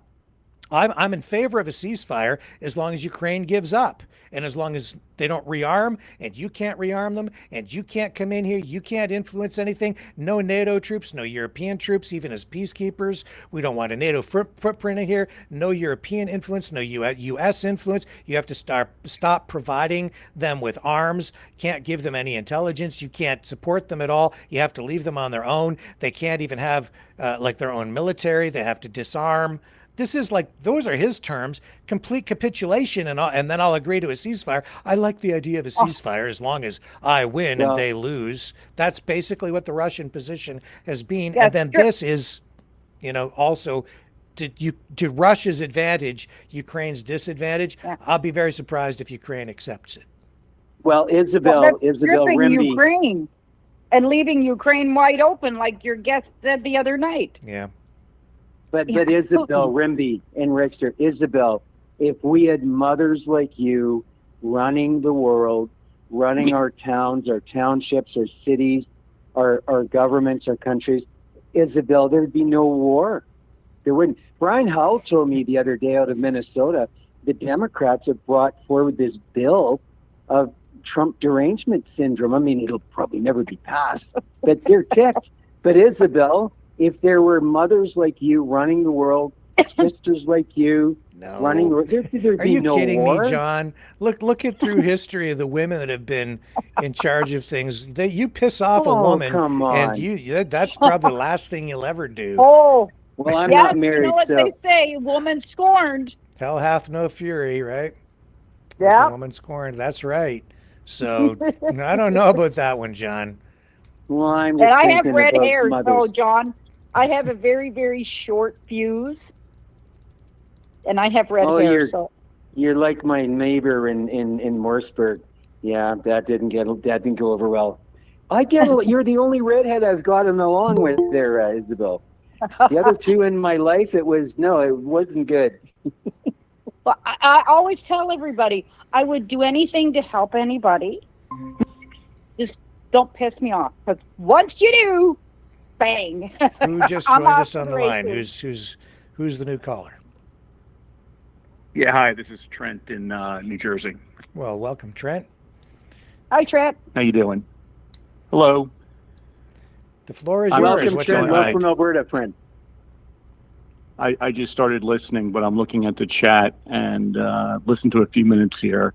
And yeah, what a deal maker Donnie is. He's, he wrote The Art of the Deal, and it's really showing in his dealings with Putin. Yeah. Hopefully you can detect the sarcasm in my voice. Yes. Yeah. It's a little thick, but yeah. Now, Rickster, our friend from the United States, have you seen the Orange Orangutan, your new song? Well, we'll play it at the end of the show, but but elaborate for us there, Trent. Let's give the floor to Trent and just and get your thoughts on the ceasefire proposal. I'd like someone to ask Donnie. He came up with that bullshit story that the Ukrainians were surrounded in Kursk and the Russians were going to massacre them all. And Donnie, being the great deal maker and peacemaker, came in and brought that to Vlad's attention. So, what happened with that? I mean, are they still surrounded? That's very concerning. Or is it all bullshit and he made it up? That's the thing. I was even believing it, right? Because it was coming from online sources, and then the president repeated it. And then I'm like, well, I guess that must be true. Wait, Rick. Hold on. I'm picking myself up off the floor and getting back in the chair. Uh-huh. You believed something because it was said on the web, and something said on the web that Donnie picked up. And mainstream and many mainstream media outlets repeating it. That was such an effective piece of propaganda that it was spreading far and wide through all media channels. You can go back and find the other. What mainstream media covered that? I didn't see anything. Oh, I did. Oh, absolutely, I did. I saw references to it for sure. Within the first 24 hours. or Alex Jones and OAN are not mainstream media. No, I'm not talking about them. I won't do it right now, Okay. because we don't really have time. But no, there were references to it in mainstream, other mainstream. Certainly here in Canada, there was reference to it. It was out there. And that's how effective this propaganda is. But over, the course of a day, I realized that I did come on and I said on the show that I don't know what the truth is tonight, folks, because I'm seeing it here and I'm seeing it there, and the truth is probably so somewhere much in of the this middle. bullshit. Sorry. All this guy does is surf around Twitter, because so much of his bullshit, like the whole auto pen thing now, Yeah. like it started on social media with far right kooks, and he picks this shit up and amplifies it. We are the dumbest country ever. Technically, my friend, let's be technical. It's called Trump shit. I got horse shit, bullshit, cow shit, and sheep shit in Alberta. This is Trump shit directly from the White House in the United States of America. Sorry, my American friends. Well, he exaggerates everything. He makes numbers up, pulls them out of thin air, and it's like the trade deficit between Canada and the U.S. 300. We subsidize Canada to the tune of $200 billion a year. No, It's you Trump don't. shit. No, you don't subsidize Well, us look at at that- all. And the trade deficit is look at only that 40 billion. You just make stuff Look up. at that artificial line that was drawn. Yeah. I need to redraw that. Yep. Yeah. But Trump and his people are a master of taking utter bullshit. Like here's my favorite one, or really the most effective one. So let me start out by saying I am against biological men in women's sports. Okay, that's a joke. It's ridiculous. It shouldn't be allowed. The whole Leah Thomas thing with the University of Penn swim team is a travesty. You know what's as large of a threat here in America to society as biological men participating in women's sports? Bear maulings and shark attacks. Let me tell you something. Shark attacks are happening everywhere. The sharks are coming inland. They've grown feet, and they now come inland and devour people. It's happening everywhere. We have to fight against the sharks. It's out of hand. I mean, they took the most ridiculous... It's not a ridiculous issue. Like I said, I agree with them. But it's not happening.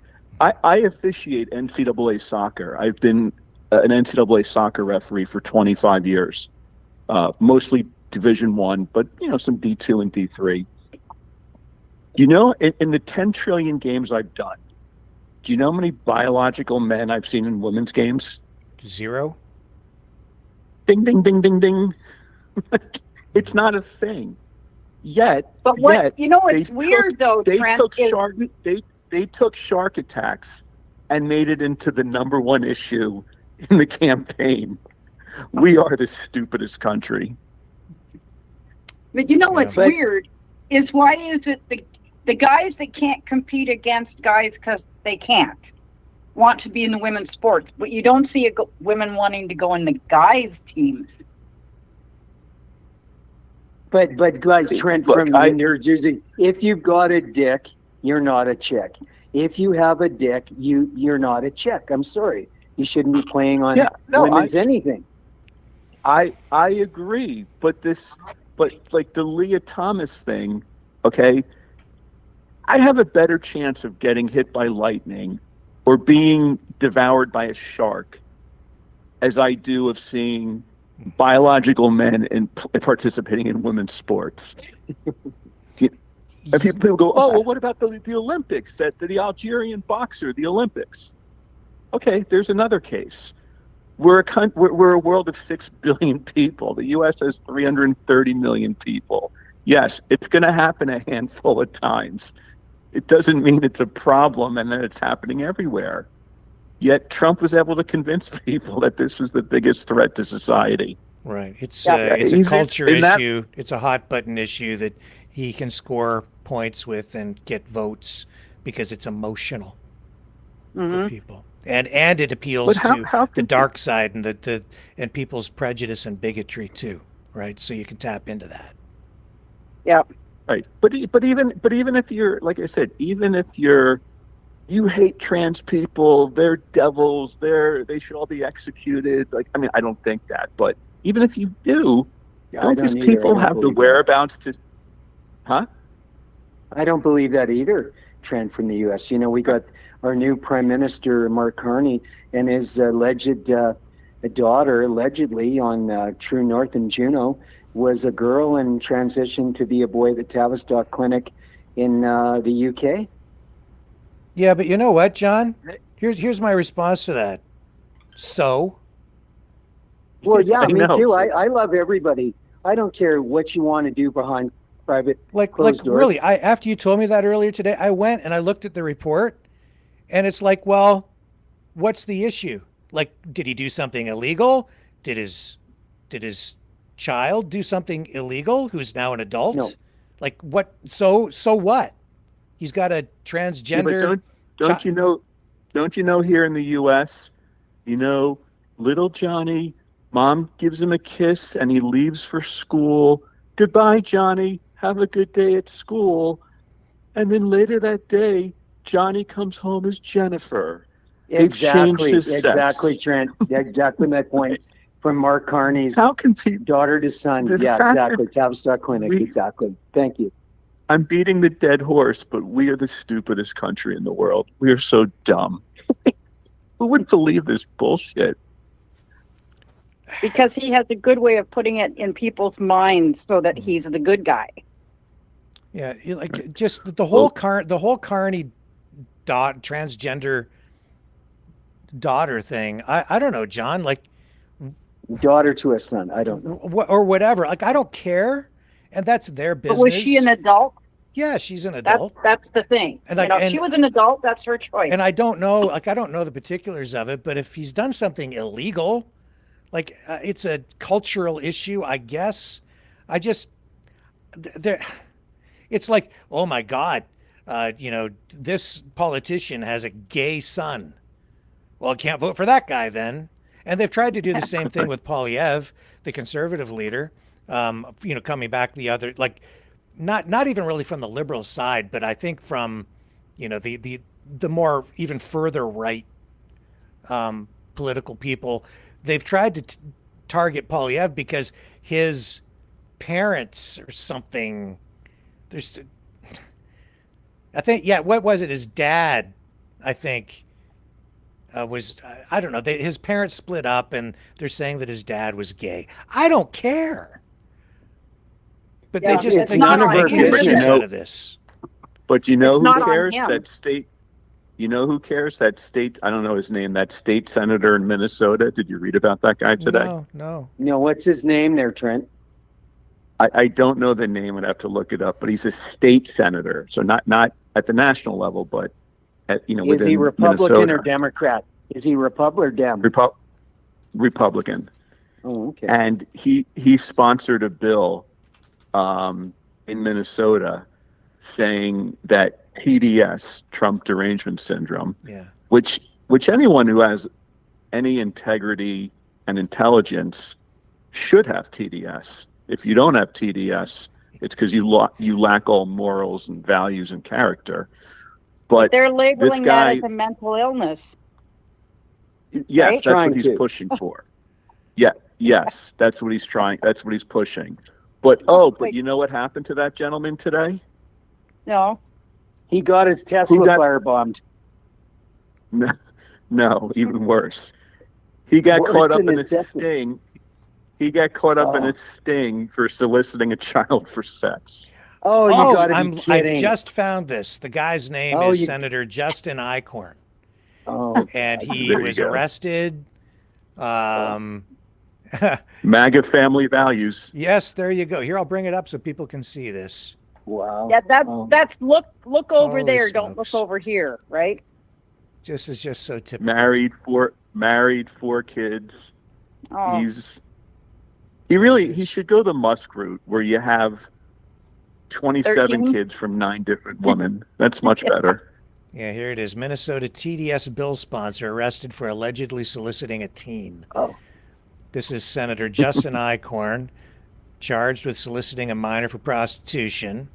after an undercover operation by Bloomington Police Department. So he's still in custody tonight. And hours before his arrest, Eichhorn and 4 other Republicans introduced a bill to classify Trump derangement syndrome as a mental illness. We talked about this last night. And I think this is extremely dangerous. You'd laugh at it because it's so absurd, but it really shows how the dark place that we've ended up in politics, where they're going to throw you into some sort of a psych ward because you say something critical of Donald Trump. Yeah, but you know what's the most shocking thing? You know what the most shocking thing about this story is? Not that it happened, but, and again, when I read this part of the story, I fell out of my chair, is that other GOPs within the Minnesota Senate distanced themselves from this guy and denounced him. I was surprised in this day and age of MAGA and Trump. I thought you could be a pedophile, you can sleep with porn stars, you can have multiple kids from multiple wives. That's so like 1990s to that if someone does something bad, you want to disassociate from them. I was shocked at that. How dare they? I mean, after all, our president just got the Tate brothers out of Romania. So what's the big deal that this guy in Bloomington, Minnesota, solicited a 12-year-old girl? That's not a big deal. I mean, what politician, what normal man doesn't do that every now and then? Well, Trent, I'm a half American from Minnesota, from Norway. Canadians are just as stupid as Americans. We got suckered in, with all due respect, my friend, and thank you, Rickster. Thanks for calling in again, sir. We got to do a live with you. Canadians, we were duped into the Trump thing again. Huge support out of Western Canada for Trump. And he's buried a meat cleaver in our back.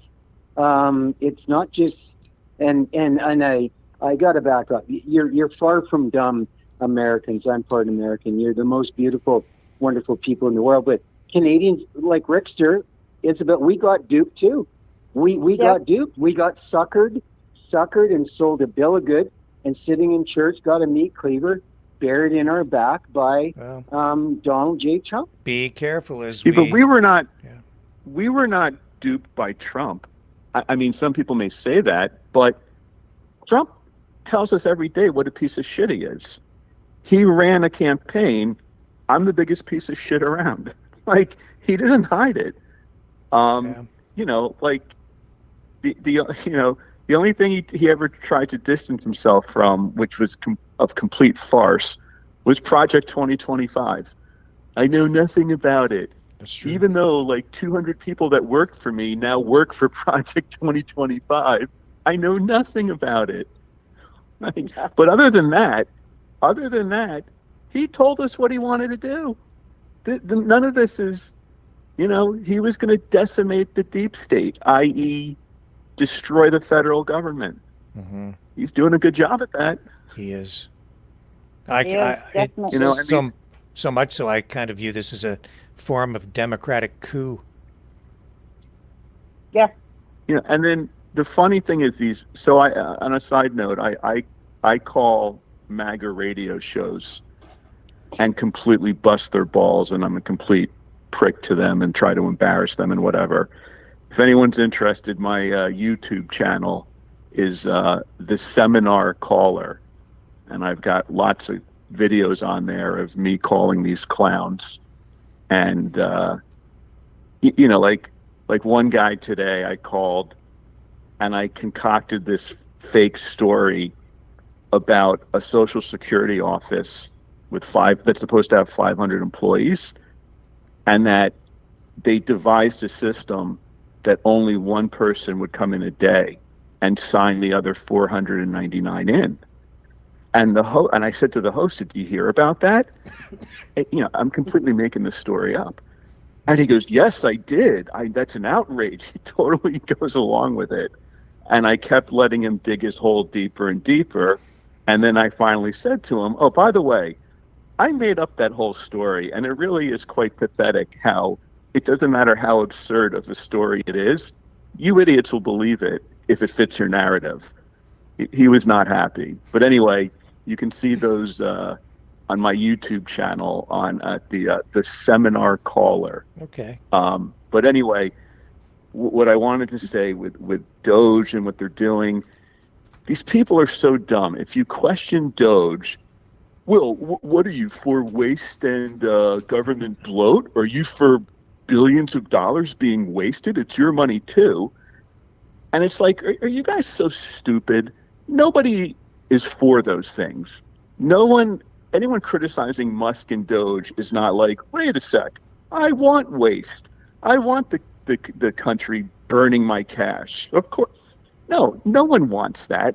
And the fact that you ask me that question is so beyond stupid.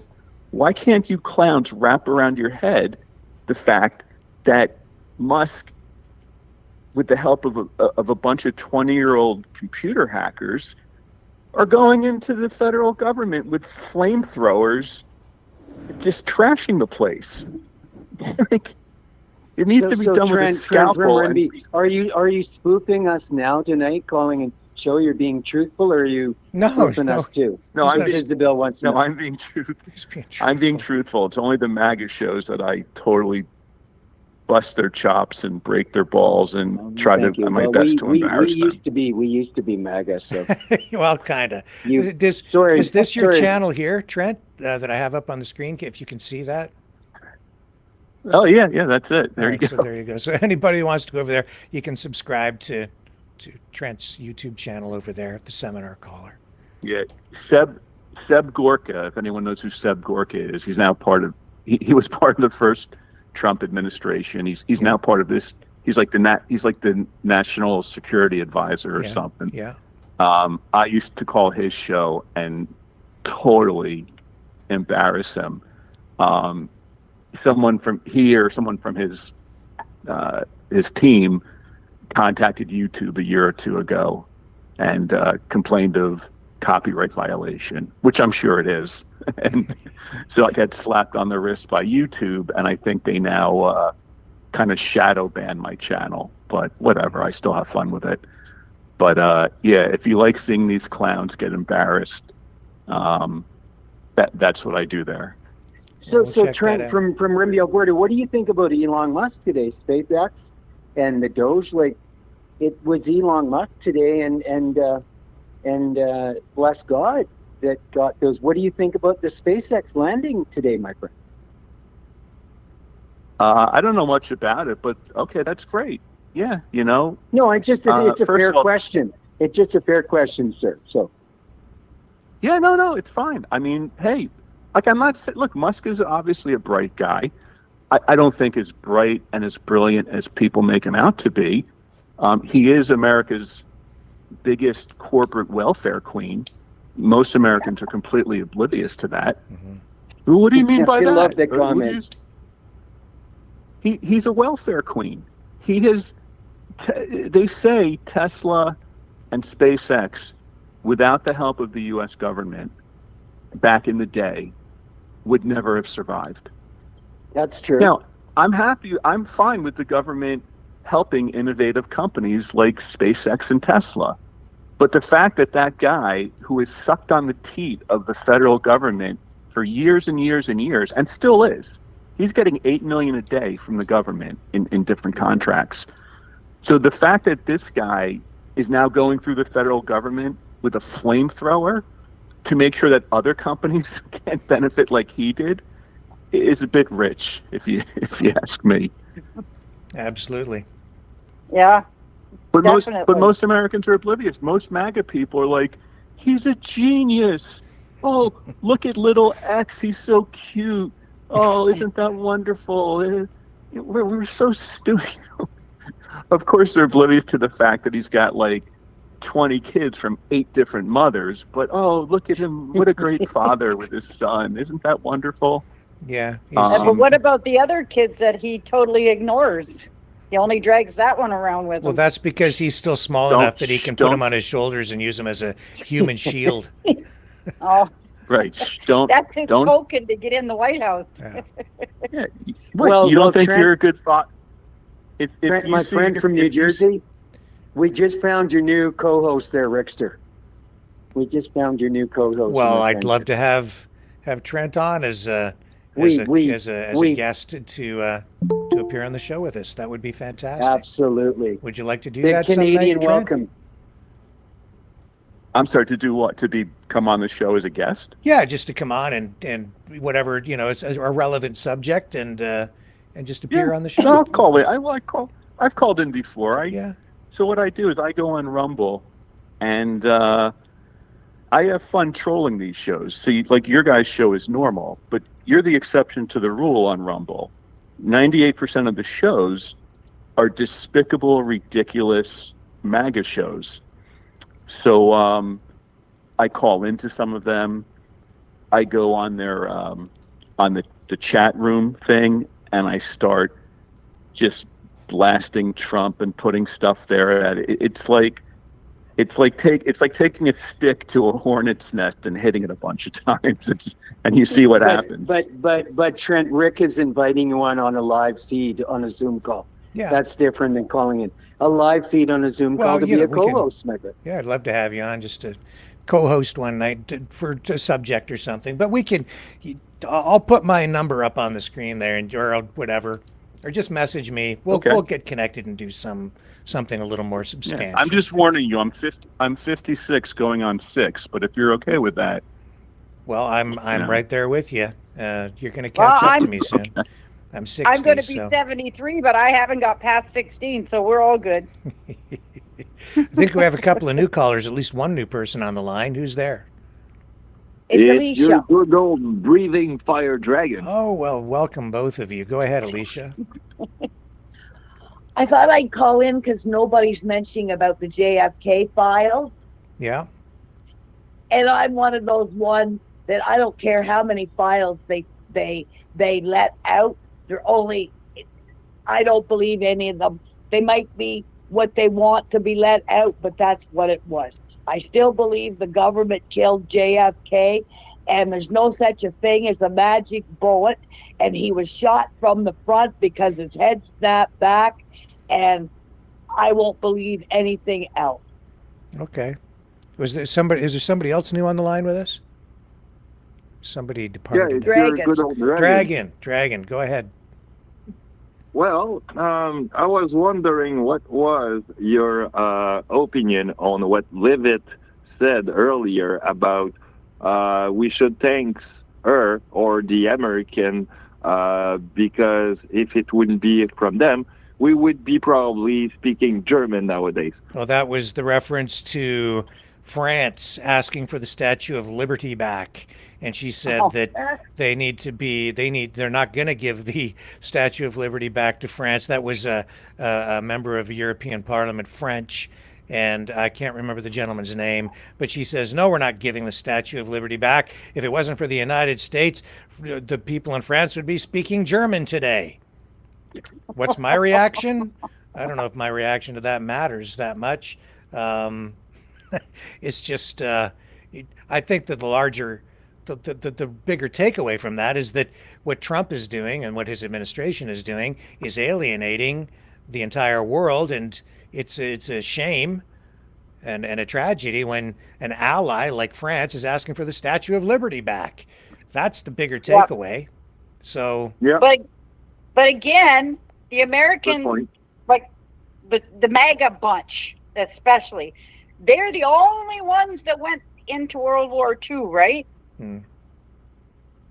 They won the war all by themselves, right? Well, it was an allied effort, and Canada contributed. Russia even contributed in their way, right? Although they became an adversary in the end. It's. But they make you want to believe it was all because, just because they fought the war, but they didn't fight it by themselves.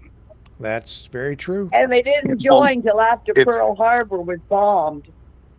If you haven't learned by now, people in MAGA are not exactly historians. History is not exactly their one of their strengths. I mean, we could argue that France around 1940s was invaded by Hitler and his army at some point. till France get the land back. But yeah, even there, I mean, if I can quote the great John Belushi, did we just sit there when the Germans bombed Pearl Harbor? No. Did that fly past you guys? I don't know. Come on. Didn't you guys see Animal House? Yeah, it was so long ago, though. I mean, I remember him in the movie 1941 too. But when the Germans bombed Pearl Harbor, I think most MAGA people would be like, "Yeah, I remember that." Oh yes. As long as the story is good, Trump and his gang will believe anything.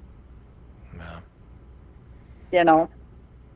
Well, you proved my point, Alicia. I said earlier, and I've said this for a long time, it doesn't matter if they release all of the JFK files. People, even if the truth is right there in front of us, a lot of people just won't believe it. It won't matter. There's always going to be speculation, conspiracies. It'll never end. No, those papers, if there ever was papers on whoever really did it, they were made history long ago. I bet you they were burnt and gotten rid of, and they never even existed. People don't write that stuff down.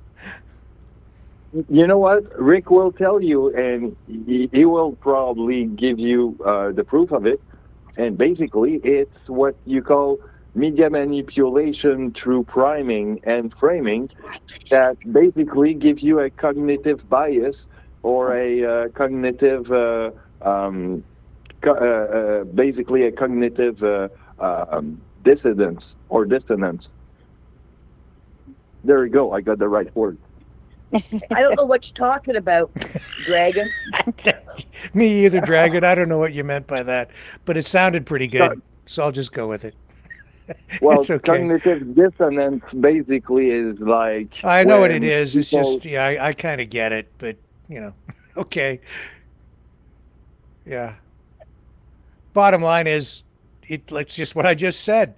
It obviously doesn't matter because we have 80,000 new pages released today. There's no apparent smoking gun, and Alicia is saying right there she just believes that it's the government that did it, and that's all she's ever going to believe. It doesn't matter. And there are other people who have other theories. Some people believe the Russians did it. Some people think it's the CIA. Tucker Carlson said that he knows for sure it was the CIA. I don't know that these documents prove that, so I'm waiting to hear more from him. What do you think, Trent? About JFK? About these documents, and are they helpful? Oh, I don't think anything's going to come of it. They know what they know, and I don't think there's. I don't know. Yeah, me either. What I do know is, if you want to talk about conspiracies, can you imagine? Look, Donnie. Considering he's 78, he has never worked out, and he consists of a diet of fries and Big Macs. The guy is a coronary, waiting to happen. Can you imagine if he just dies one day overnight? God forbid, of course. Like people in his condition and his age, that's what happens. Not all the time. What difference does it make? J.D. Vance is in the wings. Well, we'll get to that. But my point is, can you imagine the conspiracies that'll come out? They'll blow JFK away. So. Yeah. Wait. If Donnie died in his sleep overnight, from a heart attack or a stroke or something along those lines. Are you kidding me? The conspiracies that will run rampant will make JFK look like conspiracy child play. Yes. No way. From the toxin, oh yes. From the toxin in his meal or a snake in his bed, everything's going to be good for a conspiracy in that order, for sure. Yep. Well, you got people now, even with those attempts, people are like, wait a minute. I mean, they're questioning. They didn't even try to arrest that guy. They just shot him. I don't think they had much choice. He was shooting at the president.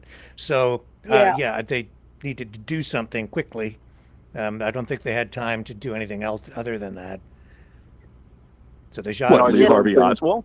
No, the guy in Butler. Yeah.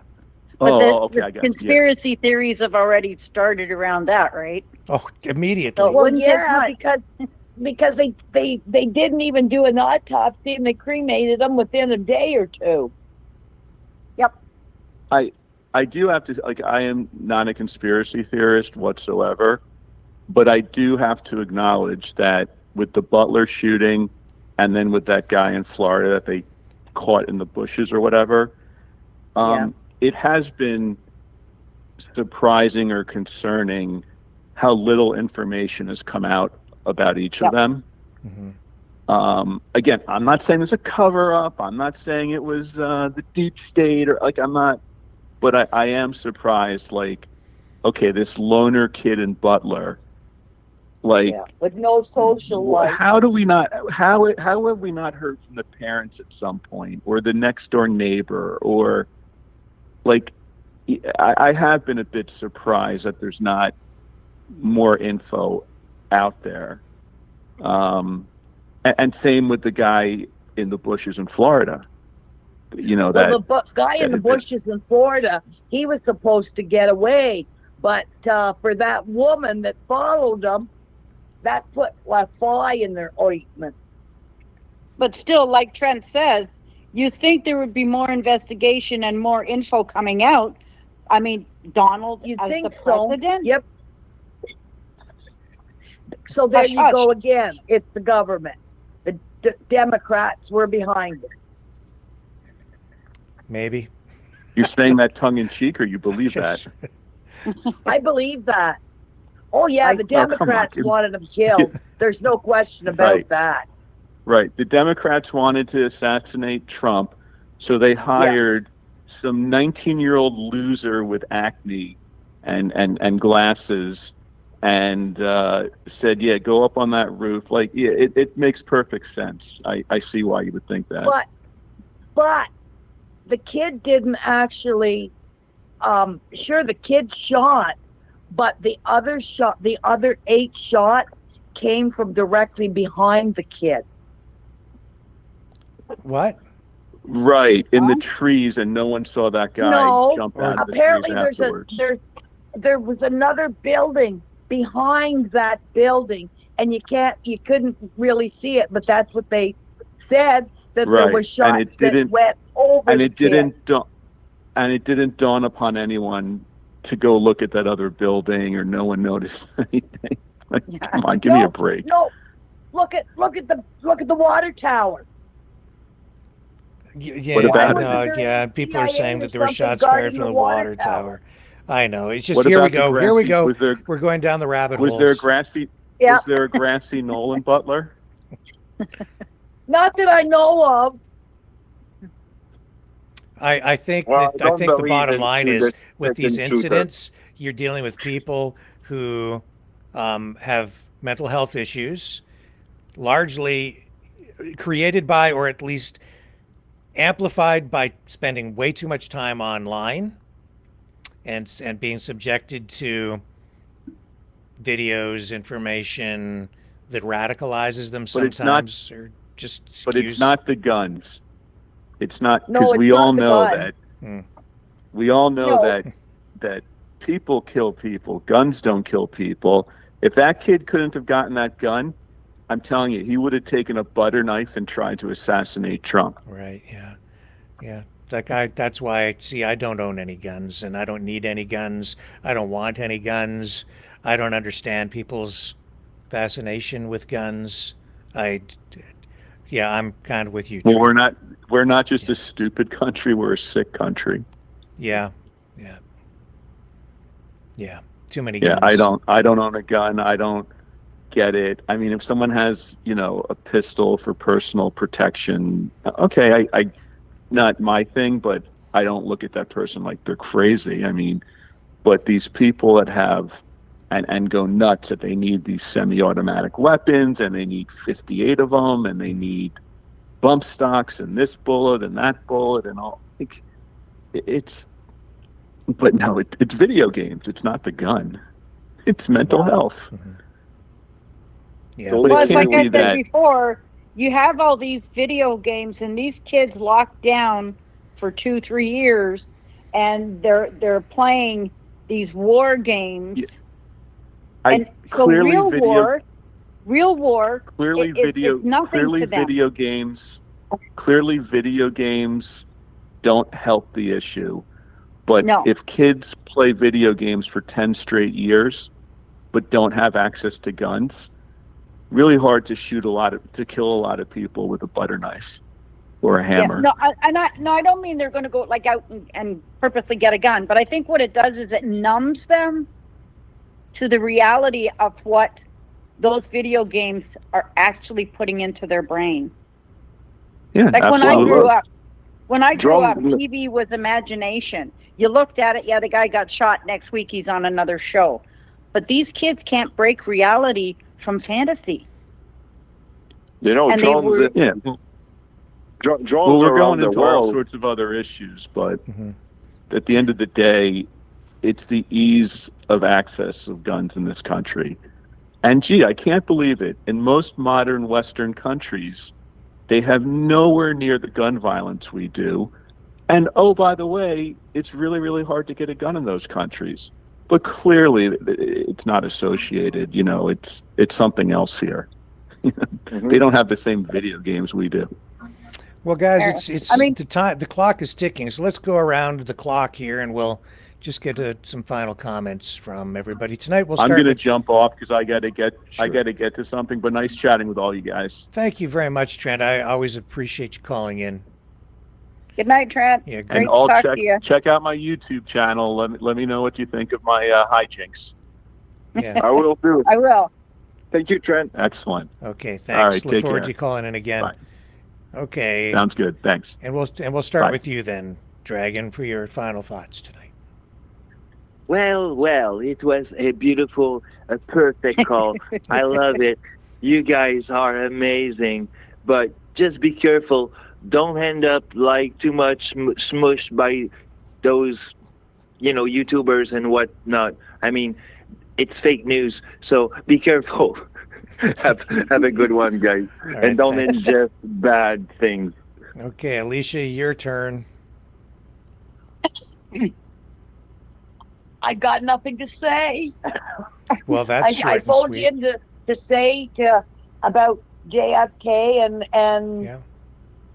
unless you lived through it and you watched the TV and that's all that was on for 4 solid days and you're very innocent and young and it really sticks with you.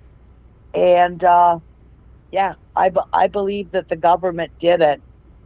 And especially the war guys, the army. What do you call them?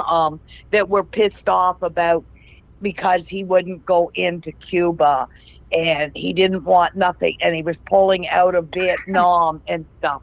They were really pissed off at him about that. Well, the conspiracies will continue. Isabel, Yeah. take us Yeah, home. the conspiracies will continue, but we'll be here tomorrow night, and we won't have conspiracies. That's right. We'll try to pull people out of the rabbit holes, as we say around here, as we continue our quest to bring people a little bit closer to the actual truth. And with that, folks, we will be back tomorrow night.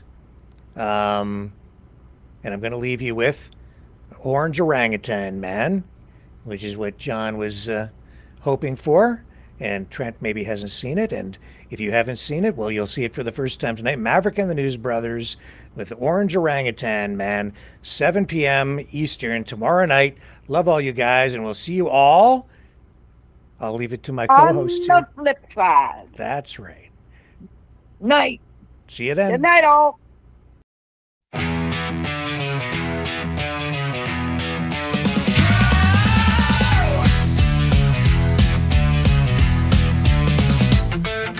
Monkey see, monkey do. Vladimir Putin's making a fool out of you. Once a deal maker, now just a shouter. Used to shake hands, now it's all about power. You turn your back on your friends and your allies too. You betrayed the spirit of the red, white, and blue. Oh, orange orangutan man, swinging through the world with a heavy hand. Tearing up treaties, slapping on tariffs, throwing tantrums like a billionaire sheriff. Dial it down, don't stop it, man, you beast, you critter.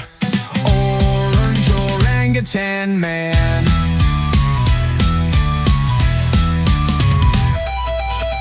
Donald Trump 1.0 had a plan. Now Donald J. Trump 2.0's a wrecking man. Used to make deals, now you just sneer. Ruling through fear, grinning ear to ear. Canada's not for sale, Greenland ain't yours. Gaza's not a playground, quit making wars. Bluffing and puffing with the wig on tight. Acting like a boss, but you lost the fight. The art of the deal, man, that ship sunk. Now it's all about rage and a nuclear funk.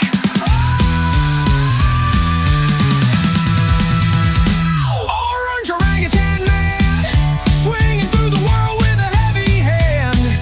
Tearing up treaties, slapping on tariffs, throwing tantrums like a billionaire sheriff. Dial it down, don't stop it, man, you beast, you critter.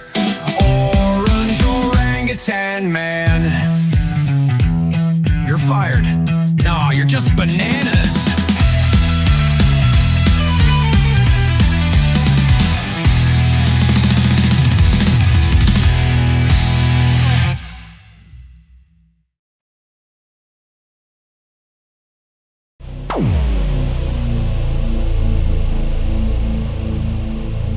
This has been a Maverick Multimedia production.